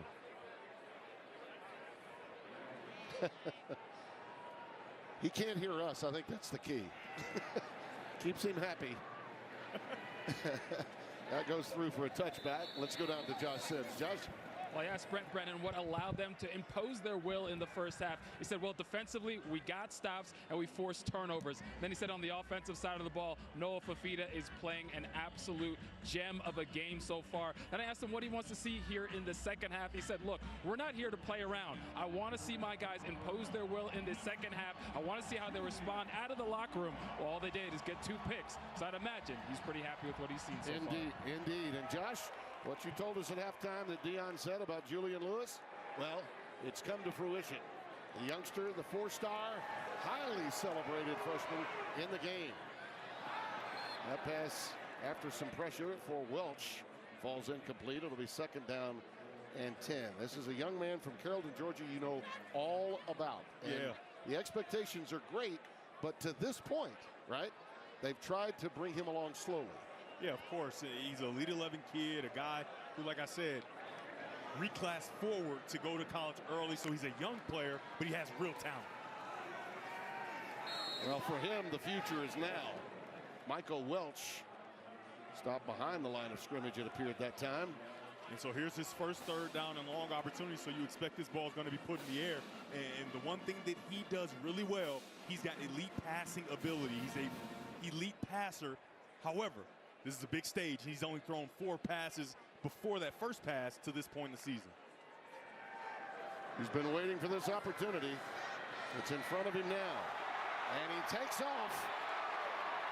And what crowd is still here is enjoying it. And he can run! Yes, imagine that. That is not what he does best. That is not his superpower. However, you love to see a young player come in and get the opportunity. Nobody's open downfield, and he starts to create a first down on 3rd down. 15 big yards, and the ball now at the 39. Traylon Miller remains the setback. The tight end, Atkins, is in the slot, and they give it to Miller. A couple, and that's it. Tim, I think this is a real opportunity for Julian Juju Lewis to take this quarterback position, right? 2 quarterbacks have had their opportunity in this game. They have performed less than desirably. If you come out, give a spark, because you know this Arizona defense is going to continue to play. If he gives a spark and shows some real promise, they can move forward with him for the rest of the season. Yeah, well, listen, at 3-5, you're thinking, well, we have a good chance to make the postseason. If you fall to 3-6, he performs well right now. And here's one for Miller. Omarion Miller. He'll take it away with a marker down and a touchdown.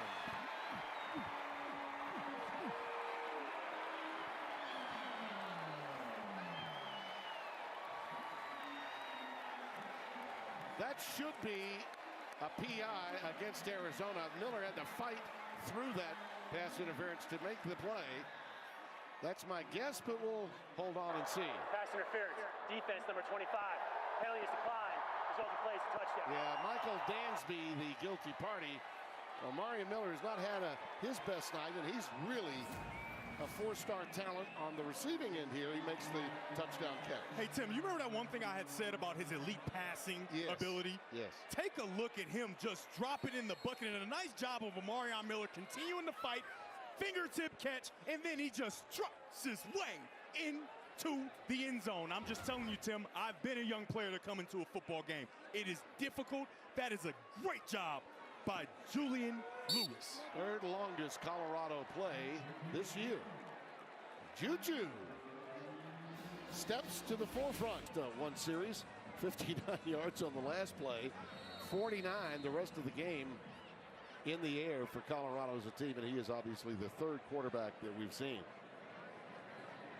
You saw a lot of people leaving the stadium, and some people have made their way back. They're matriculating back into the stadium. I would say the young fans have been waiting to see Juju Lewis are the ones that are still here. Well, Fox Sports proudly salutes our nation's veterans and the organizations that they serve every day. Our veterans deserve to live with dignity and independence, not on the streets.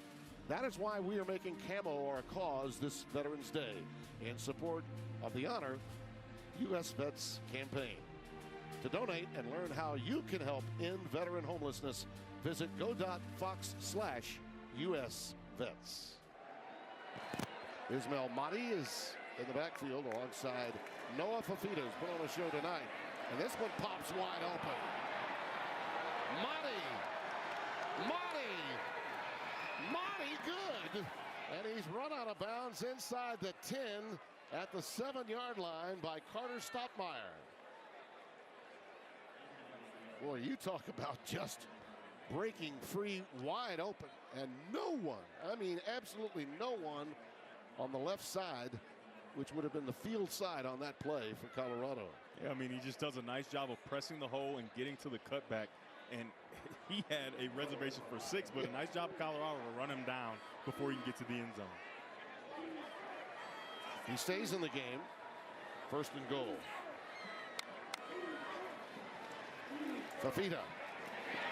Back to the end zone. Incomplete. Shooting it for Cameron Barmore, the tight end. And it's second and goal.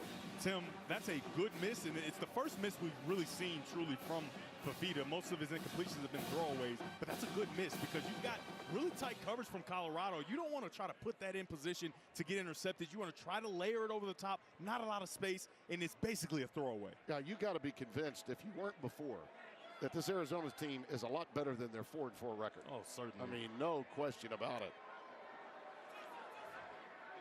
Lost a couple of heartbreakers, their most recent games before the open day.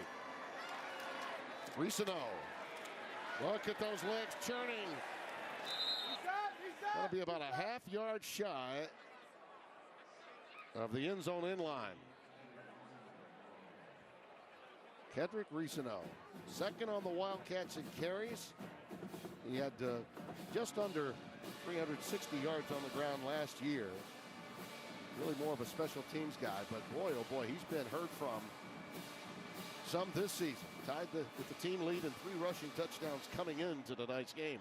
Arizona's checked in. A big fullback in the middle. Yeah, Caden Luke, number 30. And he'll lead the way, and it's a touchdown for Risano.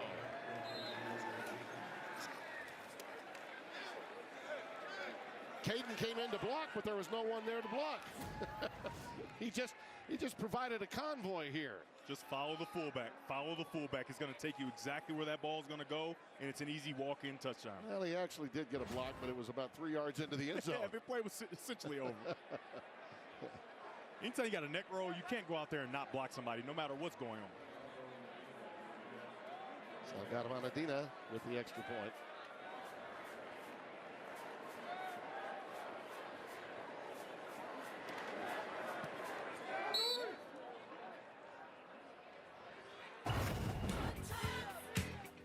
How about that? 52-14 our score. The remnants of Halloween still around.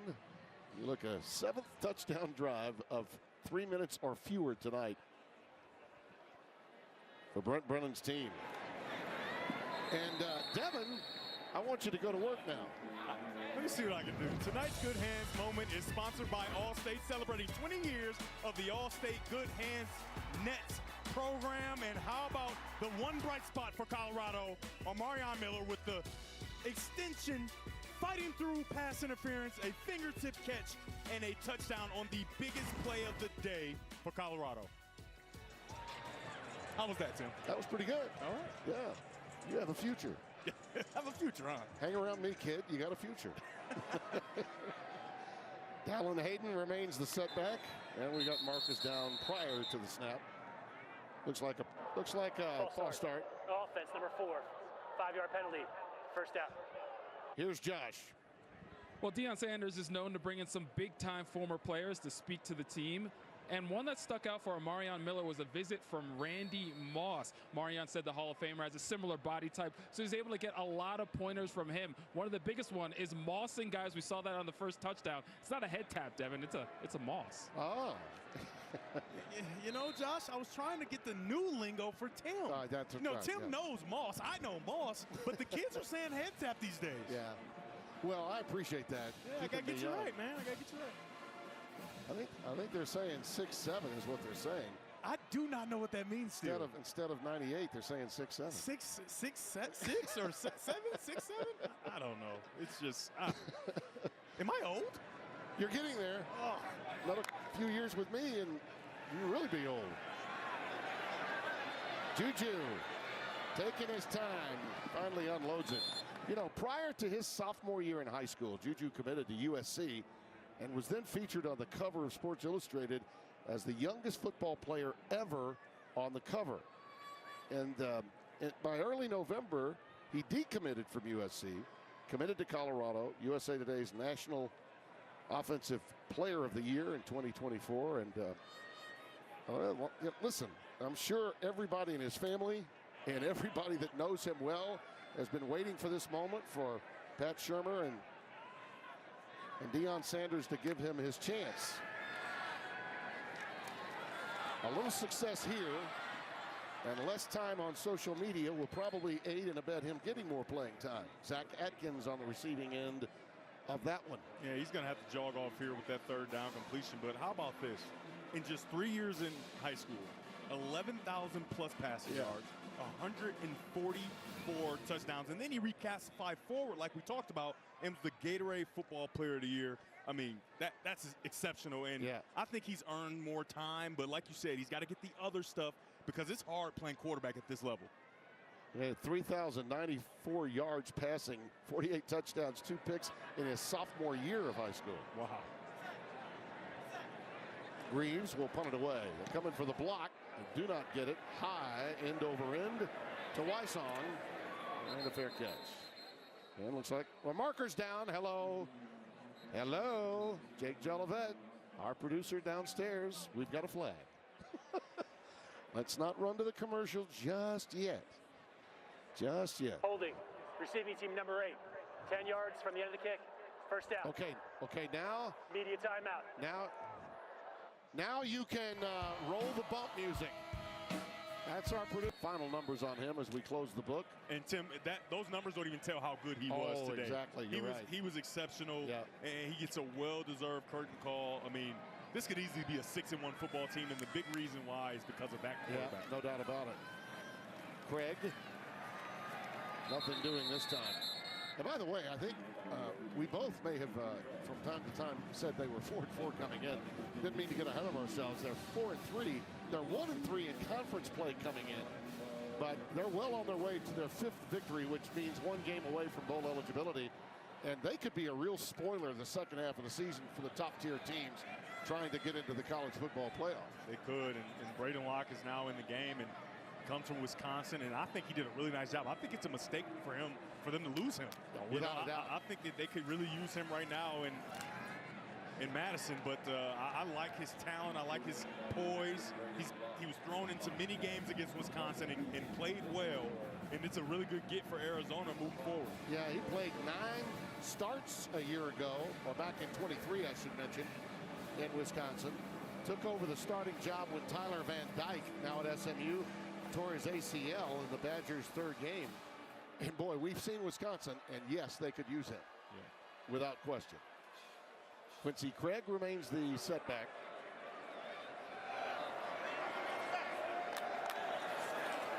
Locke out of the gun. Sideline route, incomplete for Isaiah Mizell. He's a speedster, freshman out of Orlando, Florida. Yeah, he didn't adjust to that one. I think that's a really nice throw by Locke. You got to adjust and get it on the, that's where you want that ball landing. Offside. Defense. Number 53 in the neutral zone. A snap. 5-yard penalty. 3rd down. And again, a bailout by a Colorado miscue. This time by Arden Walker, 53. So for Isaiah Mizell, he's got great speed and he holds his line, but you have to know that ball is coming. And for Locke, I think he drops his ball perfectly on the outside shoulder to make sure that his receiver has a chance. Barmore, the tight end, moves into the slot right. 3 receivers at the bottom of your screen on 3rd down and 7.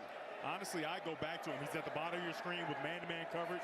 He's the fastest guy on the offense. They're running out of time on the play clock. And first charge, time out of the half.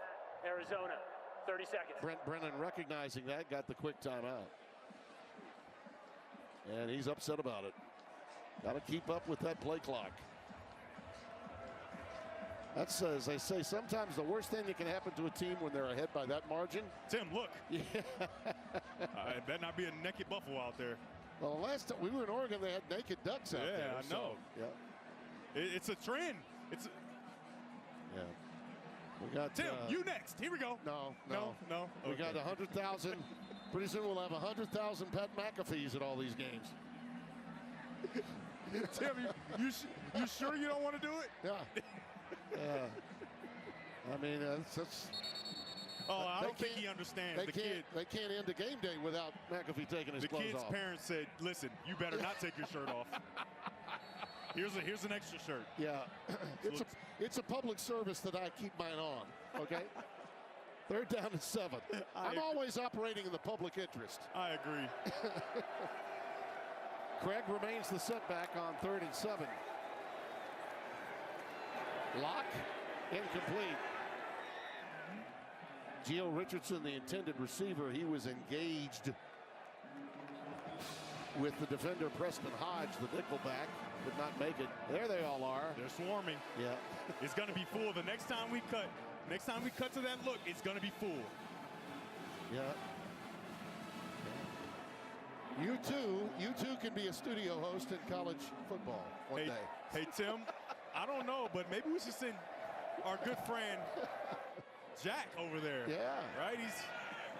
We don't need his statistics much anymore in this game. We should send him over there and see what he can do. Quanell Farrakhan with the fair catch.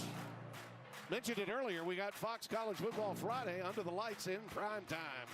This week, Jaden Mayaba leads number 23 SC in the nation's most electrifying offense against Northwestern. Friday night, 9 o'clock Eastern time on Fox. And Mayaba right now is behind to the Nebraska Cornhuskers in Lincoln, as their coach, who we've seen already this season a couple of times. Matt Rule has a brand new 2-year contract extension, which will keep him in Lincoln and out of Happy Valley. Micah Welch gets ahead to the 25-yard line, 2 yards shy of the first down. In limited opportunity, I really like what I've seen from Julian Lewis. He's had a lot of time to watch, try to develop and mature. And I think moving forward, this could be his job to lose, yeah, right? I think, absolutely. And even if he doesn't play great, I think they still stick with him because, like you said, after this loss, it's the future. Exactly. And right now, coming off a 9-3 season, and Dion said this to us, and I think he was being really genuine with us as the handoff goes to Welch again. This is the first time in his entire career. First of all, he's gone through a lot medically. Yeah. It's been highly documented that everybody knows what. Of course. They all know about what he's been through physically. On top of that, though, this is the first time that he's not had Shedeur as his quarterback. And it's not about having him as your son. It's about you don't have to worry about the quarterback position when he's your quarterback. Yeah, he never had to worry about the mission-critical position until this season. And that has caused a lot of headaches. Pass was caught, but really no gain on the play. Atkins, the tight end, with a reception. We'll mark it at the 28. And I want to take you into the mind and really the body of Julian Lewis. His heart is pounding so fast. You get this opportunity. You know that everybody's been waiting on you to get this opportunity. I've been in that situation. I'm just telling you, it's difficult to see things. Everybody's moving fast, and I think he's handling it well. 2nd and 10, Michael. Shoestring tackle made after a healthy gain. Dalton Johnson had that big pick a little earlier in the game with the tackle after a gain of 8. 3rd down and 2. So far, 3 for 4, 61 yards for Juju. One thing I'll tell you about our friend Deion Sanders, he understands how to keep people excited about what's going on, even if he's struggling with a season that's potentially going to have him at 3 and 6 after tonight. Mikel for the first down up to the 40-yard line. You want to keep the fans involved, and listen, these Buffaloes have gone through some really good times in the last 15 months. But now they're staring at a season that might leave them out of the postseason, out of the bowl season at all. Well, this young man can give them some high hopes for the future. Oh, nice catch. Up, it's on the ground, it's fumbled, picked up by Arizona, and going the other way inside the 5-yard line, Genesis Smith. Wow. Well, we've seen a lot of that, and it was after a really good catch by Sincere Brown. And then he got popped and the ball came free. Yeah, I mean, he just can't do it. Your young quarterback, he's trying to get his feet wet. He gives you a perfect throw on the outside shoulder. You should turn outside with that ball on the outside shoulder. He turns inside, and another punch gets that ball out. Javion Cole, number 8, knocked it out of there. We saw Colorado do it earlier, and now Arizona gets their try at the Peanut Tillman punch. Yeah. By the way, Peanut Tillman went into the Louisiana Sports Hall of Fame in 2020. Who's also in there? He was in my class, actually. Oh, look at that. He was. TVB, I didn't know you were a Hall of Famer. Really? You didn't get the, I sent notes to everybody. You know what, actually, I think I did. I think I did get that note. I'm sorry, yeah. Wesley Yarborough has come in at running back. They're going to run an I formation. And the big guy, Caden Luke, is in there to block. Nothing doing this time, though. I mean, he just hit the deck there. Locke just went down. Okay, Tim. We talked about this. As you can see, that the guard is going to step on his foot. Right. And it's on him. He has to make sure he gets out of there. Yeah. He goes forward as he takes the snap. But, Tim, we talked about this. And because this is going to be a short drive here, 2nd down, you said you would do this for me and for the fans at home. What's that? You should call this game, the rest of this drive, as Howard Cosell. Oh, please. I mean, you said you would. You said you would. Young Wesley Yarborough is the running back. Young man from Houston, Texas. There he goes. And he's down after a meager gain to about the 4. That is it. It has been an act of futility defensively tonight. Win in the red zone for the Buffaloes. Now, Howard, I've really enjoyed listening to you call this drive. I did give Ray Lewis at Dion my best version. Oh, it was good. Yesterday. Gave him a little halftime highlights, Howard. See, he never called play-by-play in football. He never did that. So you're doing it as him, and he has never even done it. Outstanding. You're telling you're being very truculent. Truculent, that's right. Wide open touchdown. Gio Richardson brings it in. And I'm just telling you, Tim, this true freshman, if truculent is good, he is that. And a flag down. Why am I not shocked? Looks like it's coming back. Holding. offense, number 77. 10-yard penalty, third down. Michael Wooten. Yeah, he does the old snatch him to the ground. I hate when offensive linemen do this. It's clearly holding. I don't know when this trend started, but you can see he's going to get engaged, and then he's going to pull him down to the ground. It's clearly holding. He pleads his case with the referee. I don't know when that trend started. You start to see in those passing camps where the offensive lineman would go, they would start doing that to try to embarrass kids, and it's a terrible habit to have because it's clearly holding.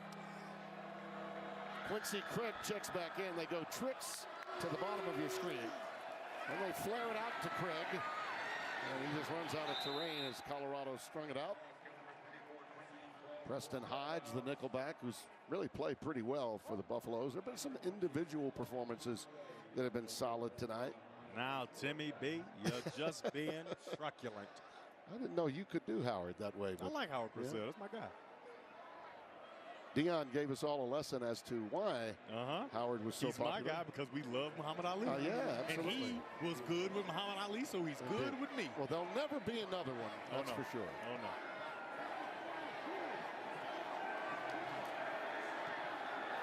Salgado on the end, puts it in. It's no good. No, he's outside the pipes, excuse me. A miss. And the crowd goes wild, especially the people that are naked from the waist up. Oh, yeah, that's a distraction, I think, man. They're up there. They started spinning those shirts really fast, and I think the kicker might have got a bit distracted. Look at that. Just filling it up. Everybody left in the stadium, matriculating their way over to that section. Honestly, at this stage, with a minute and 38 left in the third, we need them. Tim, I don't know, man. I think you should. I think you should go just give it a shot. Or maybe Josh. Josh R. Sims, are you down there anywhere? You know, we gave him an opportunity. We did. We gave him an opportunity to run with Ralphie. He said no. The late Adrian Karsten did that 25 years ago. It was a hard pass for Josh. It was a hard pass. Michael Welch. But maybe he wants to get up. You know. Hey, can we talk to Josh? Look at that. Look at that six-pack. I mean, just unbelievable. Look at that. His attempt. Look at that. That young man's attempt at having quality abs fell woefully short. You're absolutely right, Howard. But let's not get distracted. I think Josh R. Sims needs to get there. 2nd and 8 and a quick slant to Williams. And Joseph Williams has a first down out to the 30. And those kids are still going wild. Again, a really nice throw there by Julian Lewis. Good footwork. The timing of the footwork matches the passing pattern. He puts it maybe a bit on the back hip, but a nice catch there by Williams to create another first down for the young quarterback. I'm really impressed by Lewis. McKell. And McKell is up to the 32. Jay Brown again, who's got to be leading Arizona in tackles tonight.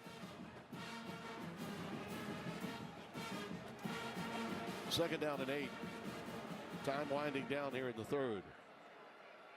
That could be the last play. Let's see if they press it and allow the young quarterback to get another play before the 4th.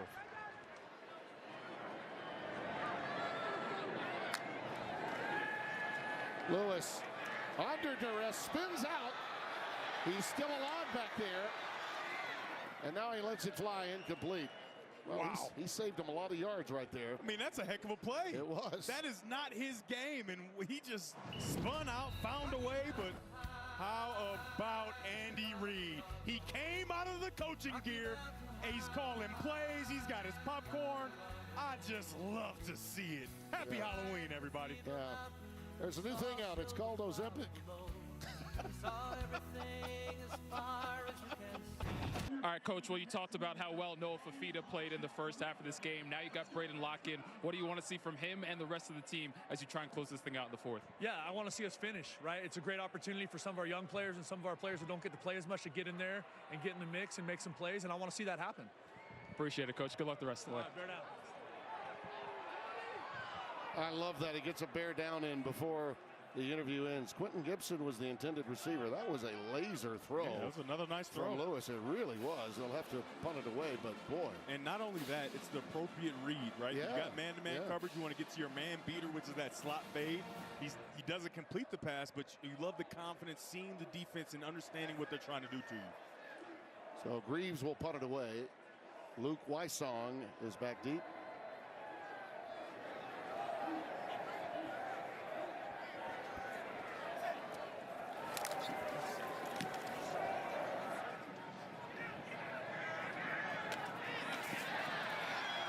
And the return is about 7 yards out to about the 29-yard line. Devin, I don't think there's any question that Arizona's answered the bell in terms of what they've got, how far they might be able to go in the second half of the season. But Colorado now, they mentally may be in shambles after this. So what say you to Juju and the future with Dion? I mean, I really think that Dion is going to find a way, because this spark with this young quarterback, the wide receivers are going to play a lot better. The offensive line is going to block a little harder, because they see, hey, we've got a guy that's going to make some good decisions, take some chances down the field. And when you have that, it just inspires you. And I think they can move forward and continue to compete throughout the season. Well, he's been very impressive to me. Yeah. And I know they were waiting with bated breath for the opportunity. The phone's been ringing for Pat Shurmur and for Dion for quite a while. If the young man can mature mentally to go along with the physical attributes, I don't think there's any question that he's the future, and he might be the future sooner than people think after tonight. Of course. 11-yard pickup and another first down. Cornelius Warren III, young man out of Fort Worth, Texas, with that carry. Like we talked about, Julian Lewis has played some really good football in his past. He was rated very high for a reason.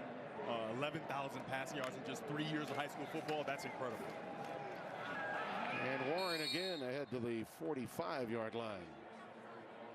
Stopped by Reginald Hughes. Reginald Hughes has been banged up and made his way here after being with Rich Rod at Jacksonville State, and also spent time at Ole Miss after making his way into the major college institutions from Mississippi Community College.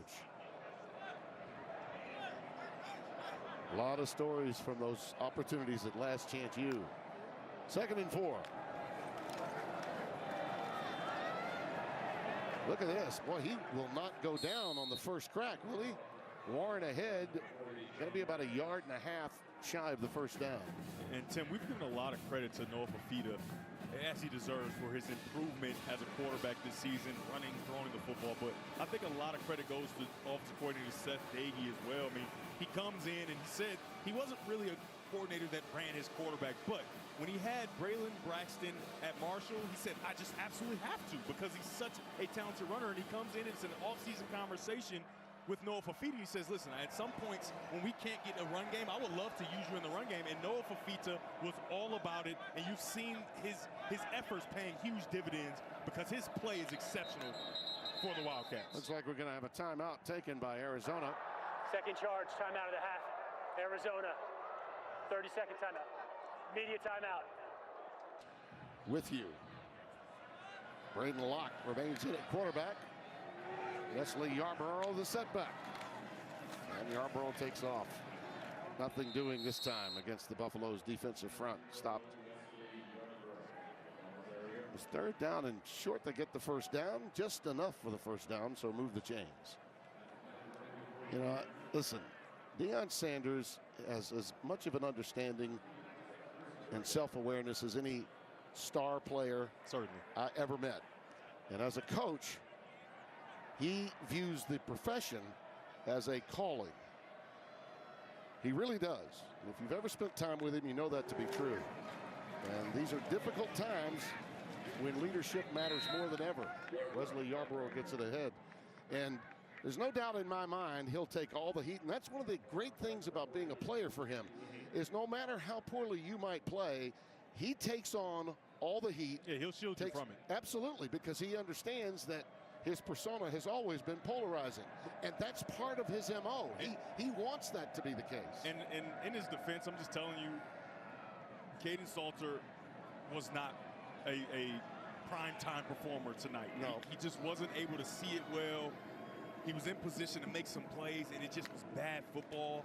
And like we talked about earlier, he had never, to this point in his career as a coach, had to worry about, you know what the quarterback is doing and all that, but he never had to worry if the quarterback was going to show up, because it was always Shador. He would be the first to admit, Deion, that he's on the learning curve as a head coach. Absolutely. Because he's never had to deal with this before. But, you know, the thing that really jumped out at me when he first came in, won those early games in his first season, got to 3-0 before winning 4 games for the season. They slumped and had injuries in their offensive line.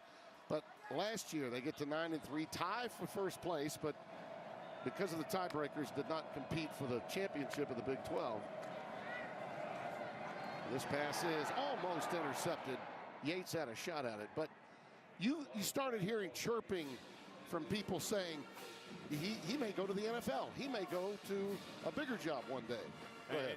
And his corner, number 29, Yates, he's been special all day. And I'm just telling you, as a former corner and a gold jacket wearer, there's going to be one bright spot on this film, and it's going to be 29. Watch him, watch this route, recognition, and break on it now. You got to finish that play, make the interception. But watching number 29 in that silver uniform today has been really impressive. The one bright spot on the field for Colorado's defense. Well, it's 4th down and 3, and they're going to give it a go with Yarbrough in the backfield again.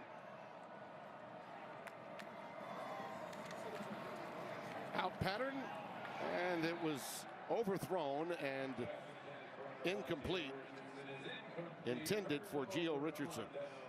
To finish my point on Dion, as we head to break, he told everybody he wants to be a college coach, not a pro coach, and he wants to coach at Colorado. Why? Because Rick George, the AD, took a chance on him. Made it happen. And I want to thank you for being my friend. College Towns. Alongside Devin Gardner and Josh Sims, Tim Brando. And Juju Lewis gets it out to Amarian Miller, who caught the touchdown pass from him, 50-plus yards. Just as he came into the game, gets it to midfield. These reps are so invaluable for Julian Lewis, continuing to try and improve and get his feet wet, because I imagine that Coach Sanders is going to go with Juju Lewis for the rest of the season, and every single rep he gets to take is paramount. Absolutely. Bring pressure. How's he going to handle that blitz? Well, get outside the tackle box and unload it. Don't take the loss. Don't take the sack. There you go. Very Sincere good play. Brown, the intended receiver. Guys get through. Nobody open initially. You find a way to get outside the tackle box. Try to find a receiver in the area, but make sure you get the ball to the line of scrimmage. He does that, and he creates a 3rd and manageable. And given the score and the time remaining, you've got to have 2 downs to get those 3 yards. You got 0 blitz coming. It looks like these guys are coming off the edge. He's got to get rid of this ball. You got big space in the middle of the field. Danny Gonzalez is going to say, welcome to college football, Juju. And a nice adjustment, but the ball is not caught by Joseph Williams. It should have been. I talked about those reps being important. I go for it here. Yeah. There's no reason to punt this football. Allow him to continue to get these different situations. And 4th and manageable is another situation. And Coach Sanders agrees with me. And to be honest, that should have been a completion for a 1st down. So absolutely, that's a plus play there for Julian, recognizing the 0 coverage, the 0 blitz, and getting on the outside and trying to create a play. I've not seen him do anything that hasn't been solid since coming in. 4th and 3. Got to get it to the 47 of Arizona. Pressure again. It's picked up. Now he lets it fly, but I think he got a little nervous with that one and threw it high, and it's incomplete to Miller. In as many weeks, we've got a naked animal in the stadium. It's a naked buffalo. Wow. I hear bison's awfully good. I have not tried it. Put your clothes on. We've got a false start here. It's a family network. False start. Offense. Number 30. 5-yard penalty. Still 1st down. Boy, there are a couple of words that you hate to hear in college football a number of times in a single game, and that is false start. False starts are a buzzkill every time. Yeah, it's a self-inflicted wound, and nothing the defense did caused it. You know, those are avoidable penalties. Warren in the backfield, and he'll tote it to the 45. This Arizona team, you think about it, last year we saw them, I think it was maybe week 3 of the season against Kansas State, lost the game. They were considered a ranked team, a team that would have a really good year. Well, it fell off. It did not work for them. And they lose T-Mac, who's now in the NFL. But Fafita has, without question, gotten a lot out of coming back and playing with this team and being the leader of the team. And after tonight, you know, they could be a major factor the rest of this month. And Tim, I just got to give you some stats. And I know people saw the game a week ago or not 2 weeks ago, last time Fafita was out. 24 of 26. That's 92%. 269 yards, 2 touchdowns, no interceptions. It's hard to do that on air. And with that, 9 different receivers caught a pass. 9 different pass catchers, whether it's a running back, tight end, wide receiver. He spread the ball all around, and that's the development we're talking about. It's so impressive to watch a guy come back, say he's going to improve, then improve. And like I said, a lot of credit also goes to offensive coordinator Seth Daggy helping him, but I'm just so impressed with Noah Fafita and what we saw today. I don't know that I've ever seen that line on a quarterback. That pass incomplete. Major collision there, too, as Devin Hyatt was the intended receiver. I don't know that I've ever seen that stat line on a quarterback, and he lost the game. Man, so impressed. 2 incompletions, and it's not like he only threw 5 or 6 passes, right? He was airing it out. 26 passes, and he only had 2 incompletions. I think they might try to get that for I don't know if they're going to stop it, but in the interest of he's defenseless, and that is head or neck forcible contact. That's definitely targeting. I guess they're not going to stop it, though. In the interest of allowing us to get home before we fall backwards, I think they're going to just let that one go. They just did it. Oh, boy. It's my fault, and I'm sorry. I'm sorry. You jinxed us. I apologize, but it is targeting. The previous play is under further review for targeting. I mean, I'm sorry, Tim. We've got to do our job. I know the game's out of hand. I know we want to go home, but we have got to do our job. The people expect it. I'm nothing if not energetic all the way through. Of course. And so you see that after the drop, it's going to be a defenseless receiver, and then it's forcible contact to the head or neck area. And I think that's to the letter of what targeting is and how they've defined it. I think that's exactly what it is there, and it's unfortunate. Now, here's the bad part. Bayard is a really good defender in an already crippled secondary for defensive coordinator Robert Livingston. And this, of course, would carry over into the first half of their next game against Kansas. I don't think there's any question about this. Steve Strimling is with us back in the studio, and I'm sure he'll share a similar opinion to Devin Gardner. Steve? Yeah. I think what they're looking at is at the end, he does drop his head. He's leading with the head. It looks like he makes forcible contact to the head or neck area, you know, and he's attacking. That's what replay is going to have to look at in all aspects. It didn't totally jump out, but I think when you go through the process, that's what you're going to end up with. Yeah, and back in Tim's day, that's an ear hole shot, and it is perfectly legal. Yeah, but in today's football, they want to get that out. Yeah, that clip would be used for one of our opens to a college football game. Oh, yeah. Yeah. And by the way, if you ever look at old clips of studio shows like the NFL Today or you know, when we originated College Game Day, we'd run these plays all the time. That's football. That's football right there. You know, and now, of course, all the plays that you saw then would be illegal now.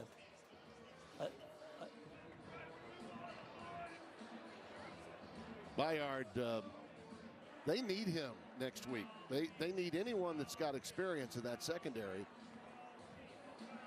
And if he is guilty of the targeting, and that's our old friend Warren Sapp talking to him right there. Enjoyed talking to him before the game. After further review, there was a personal foul, targeting, number 7 of the defense. 15-yard penalty, automatic first down, Arizona. Number 7 is disqualified for the rest of the game. And Tim, though he's disqualified and it's a penalty, you love to see the fight and continuing to play hard. He wasn't being malicious. It's just the rules, right? It's just a letter of the law. But I love to see an attacking safety continue to play hard down by so many points. And I'm sure that Coach Sanders is not upset with him, right? He's upset that he has to come out and he'll be out for the first half of their next game. But I think he loves that he's continuing to fight for his team. Robert Livingston's upset that he won't have him for the first half. Of course. Next week. The defensive coordinator.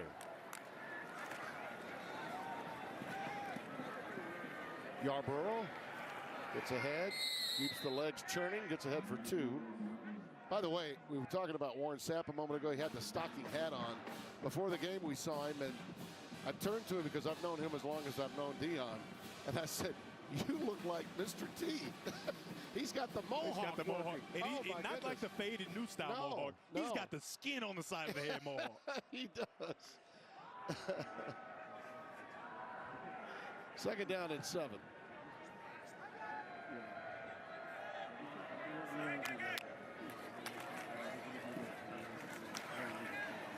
Yarborough to the 31. All right, Tim, I got a question for you, trivia question. This is a Devin Gardner trivia question. All right. What number Rocky movie was Mr. T featured in? Oh, I think I know that one pretty good. Clubber Lang? Clubber Lang? Oh, don't try to get anything out of me. Which one? Clubber Lang was in 3. Okay, I'm just making sure. Clubber Lang was in 3. I feel like you might got a little help from your right-hand man over here on your left, but I don't know. No, he was in 3. I know all the Rocky movies. Oh, yeah. Oh, yeah. Loved it. Yo, Adrian. I was just wondering if you wouldn't mind marrying me much. How about that to actually want to marry you? Yeah. By the way, the Hulkster, may he rest in peace. Hulk Hogan was in that motion picture, too, you might recall. Parks was over there defensively. Yeah, and if Mizell was the intended receiver. If Parks doesn't have that club on his hand, that's probably an interception. Yeah. He was right there, Johnny on the spot in a position to make the play, but when you have one of your hands wrapped up, it makes it increasingly difficult to make catches.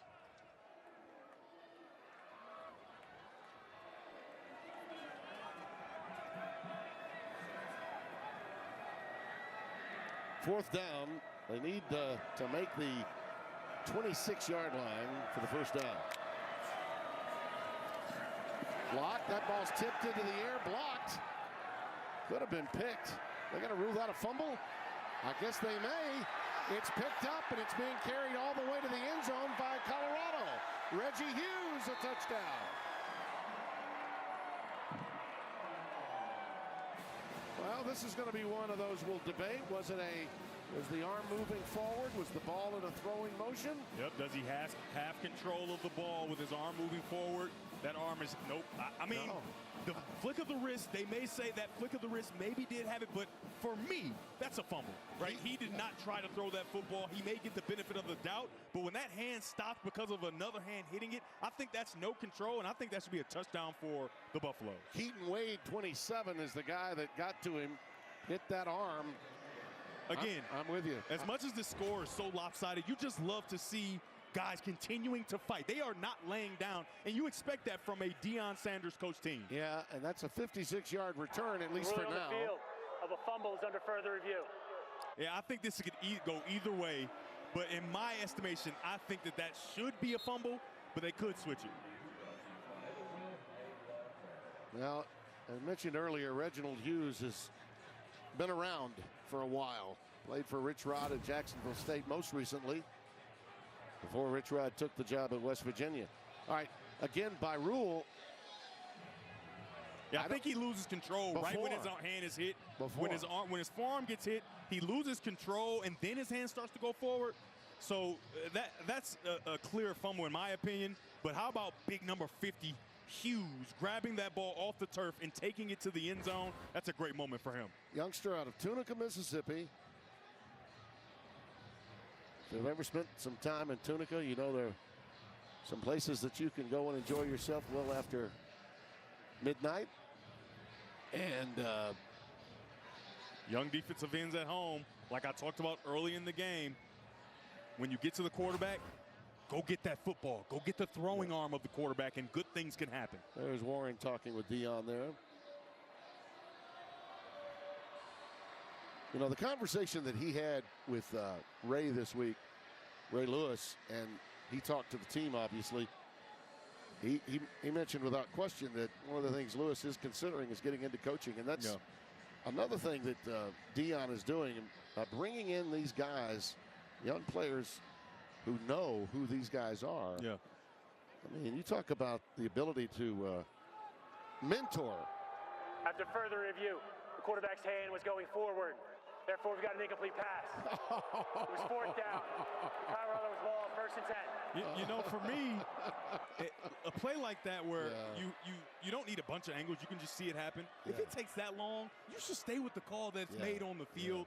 That's what's, see, I'm going to just say it, okay?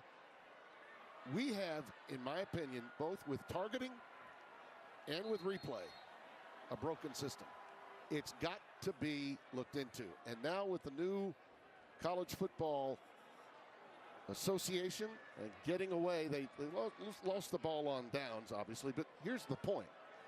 we have absolutely got to look into the way we are governing the game.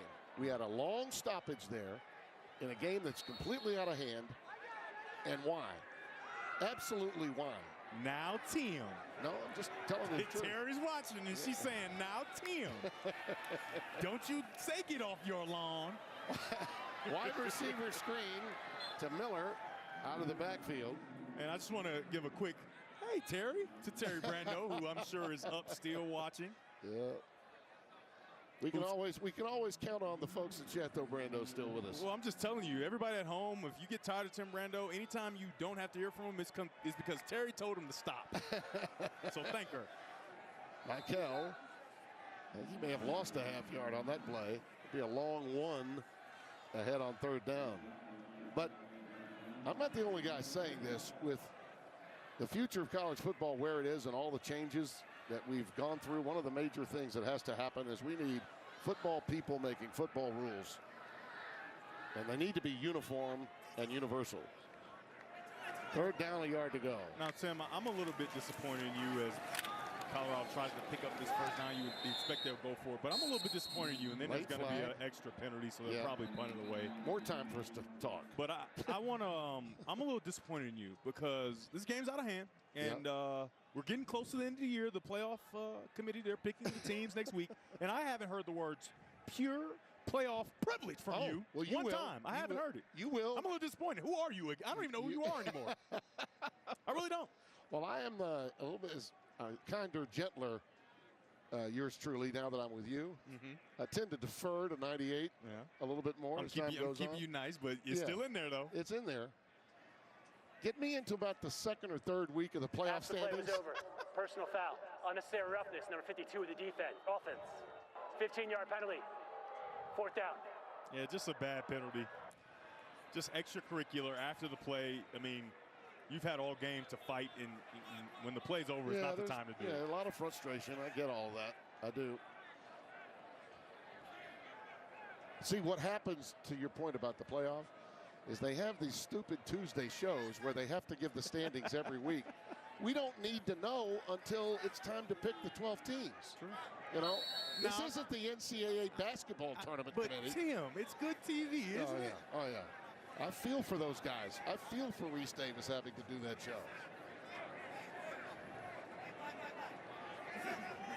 Wysong is back deep. Reeves to put it into the air, and Wysong will take a fair catch. Well, we're going to get bailed out with some scores from Jake Jolivet and company. West Virginia, big win for Rich Rod today. Rich Rod! And by the way, Houston lost a magnificent coach very tragically this past week. They went through a lot, Willie Fritz's team. Baylor with a big win over UCF. Dave Aranda was beginning to hear some chirping from fans.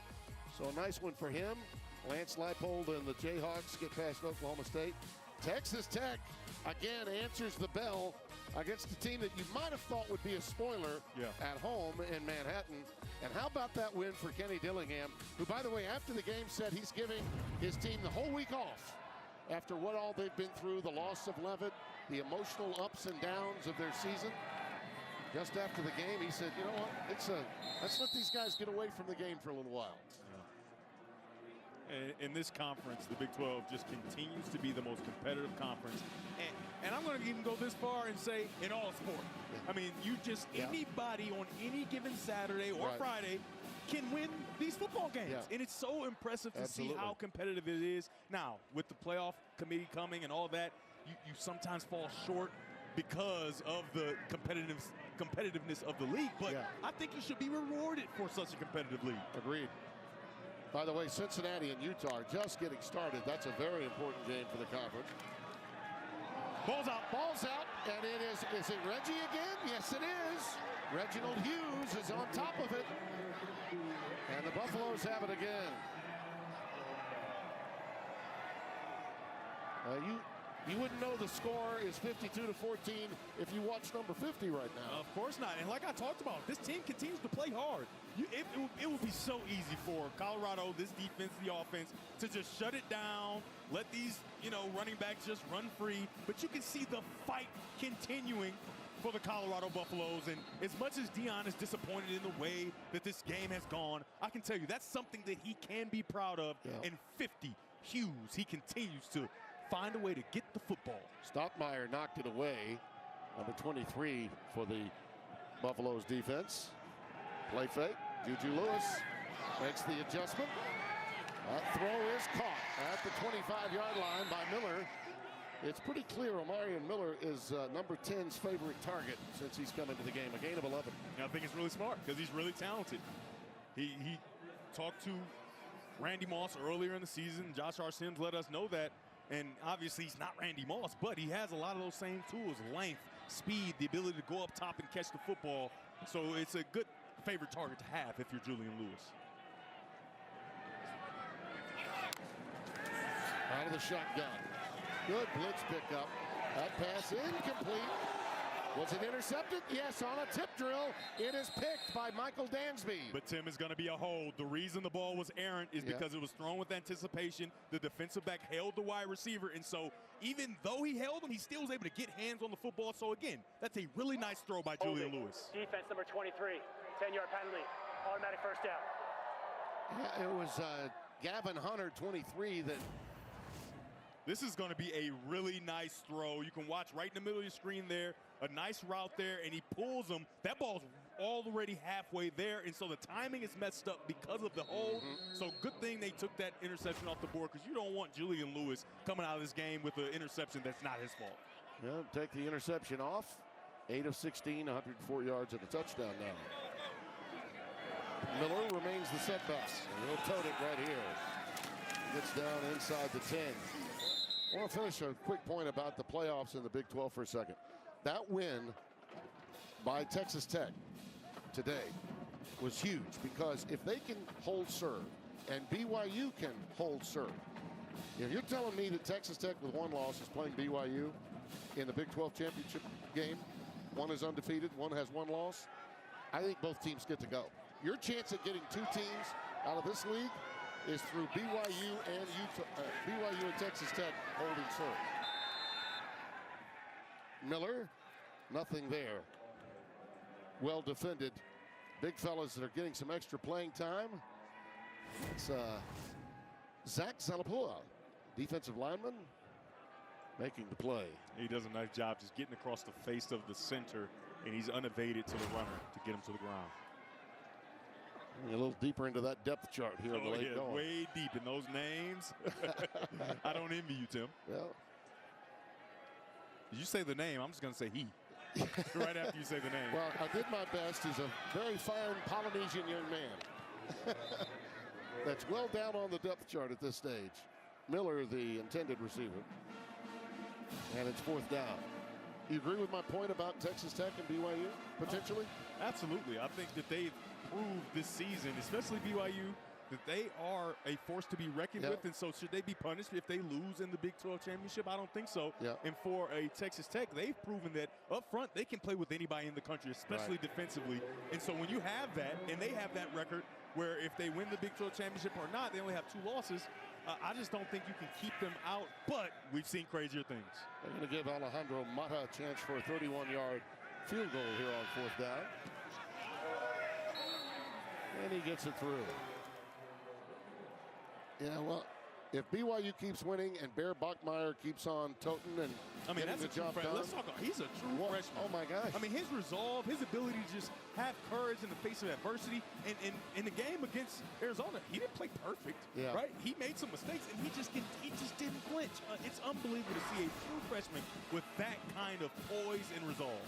If you're wondering why Deion wanted to kick that field goal, he wants to give Alejandro Mata some confidence, make him feel like, you know what, we're going to need you down the road. We need you to get your confidence back. So here's an opportunity for you to put 3 points on the board. Bear Bachmeier wears the number 47. Okay, and you can identify with that, having worn the number 98. I just don't understand why a guy will wear such a weird number at quarterback. This guy, Bachmeier, man, I just don't get it. Yeah. Obviously, I'm being facetious. The old number 98 for me. You watch him and you go, are there any dynamic, startling, physical? And you go, not really. The guy is he's just a gamer. He's just an absolute gamer. And I'm sorry, but the national media has been in witness. They've had BYU in witness protection for way too long. Oh, yeah. I mean, way too long. They go onside. Ball is loose. There's a chance. But it does appear that Arizona got on top of it. Quincy Craig, 24 on top of it. And a marker down. Why am I not surprised? You don't say. They're going to be worn out. Yeah, I mean, Henry Johns may need rotator cuff surgery after this. He's thrown the flag so often. My goodness. And then such a long conversation about it. Yeah. They got to shore these things up. They really do. Very noteworthy when the game is out of hand. You notice it more. I think it might be a blindside block. It wasn't super malicious, but it was a nice shove in the back. Right.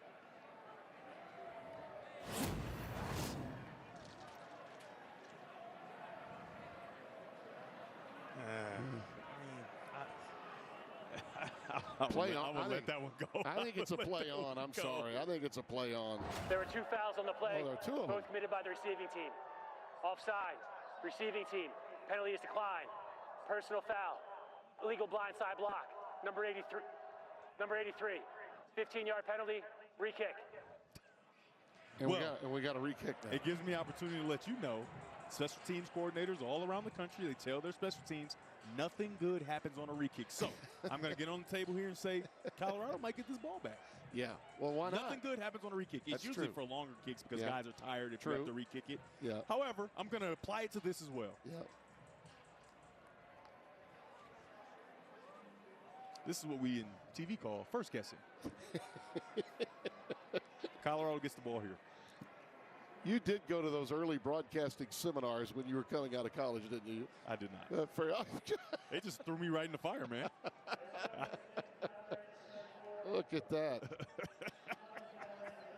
He's going as the Hunchback of Notre Dame there. Look at that. The Velcro didn't Velcro. We got Arizona's version of Quasimodo on the field in special teams. And sometimes when you first guess him, you're wrong. Yeah. I was wrong there. Oh, by the way, that would not be a dueling number. That would be an extra number. Okay, and I'm going to be really smart and lay out and go to break, okay? Tim, I want... Dion and his Buffalo is really struggling. Too many mistakes. Really tough start for Caden Salter. We have seen some bright spots since the freshman sensation Juju Lewis got into the game. Locke remains in for Arizona, handing off to Yarborough again. He's ahead for about 4.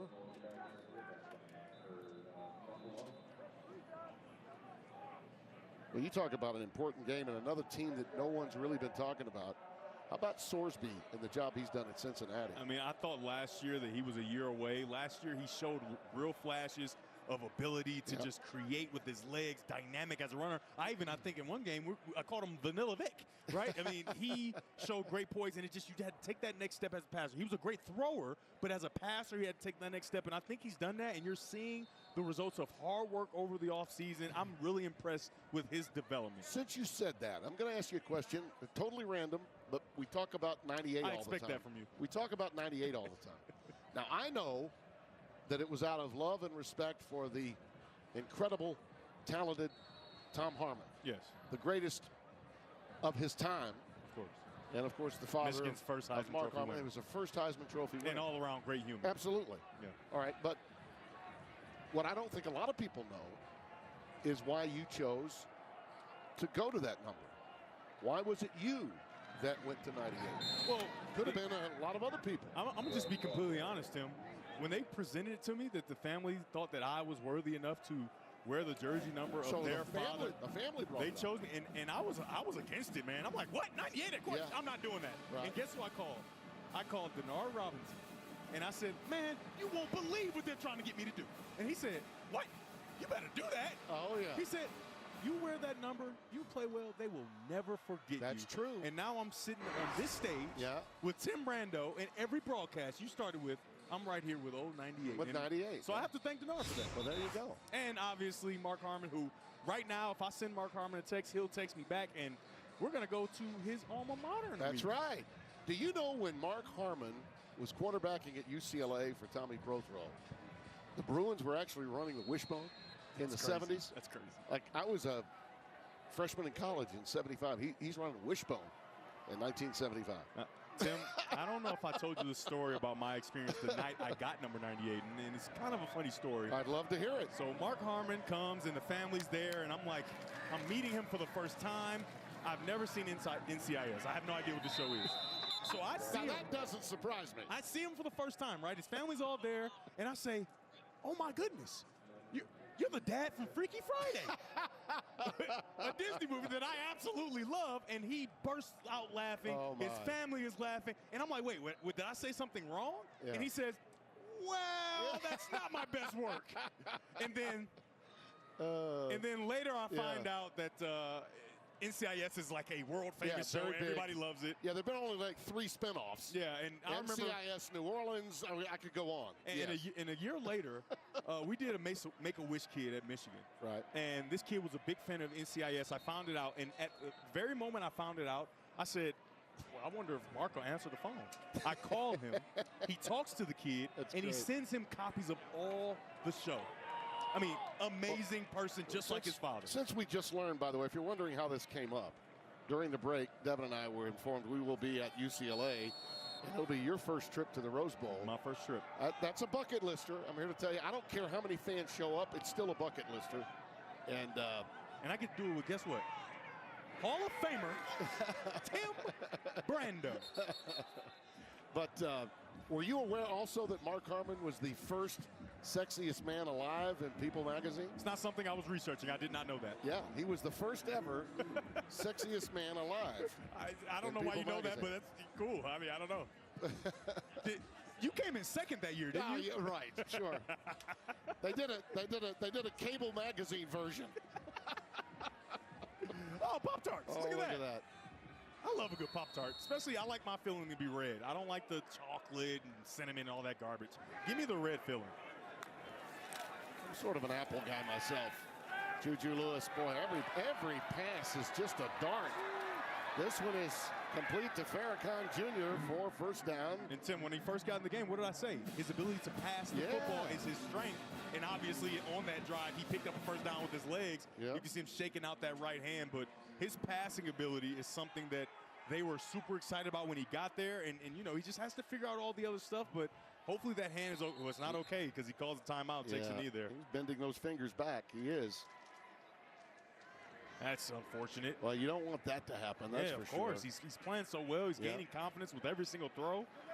And it's always when you throw the football and it hits a helmet of somebody in front of you and you kind of lose feeling. I mean, and you know he does not want to come out of the game. Oh, absolutely not. So you know he probably can't feel his hand. Yeah. That's probably what the issue is. And he's like, well, I can't play this play. There have been stories of guys, I want to say, Fafita at one point got hit and could not feel his hand. Yeah. It's happened to a lot of quarterbacks. And Ball it just spotted and ready for play. This involves a 10-second runoff.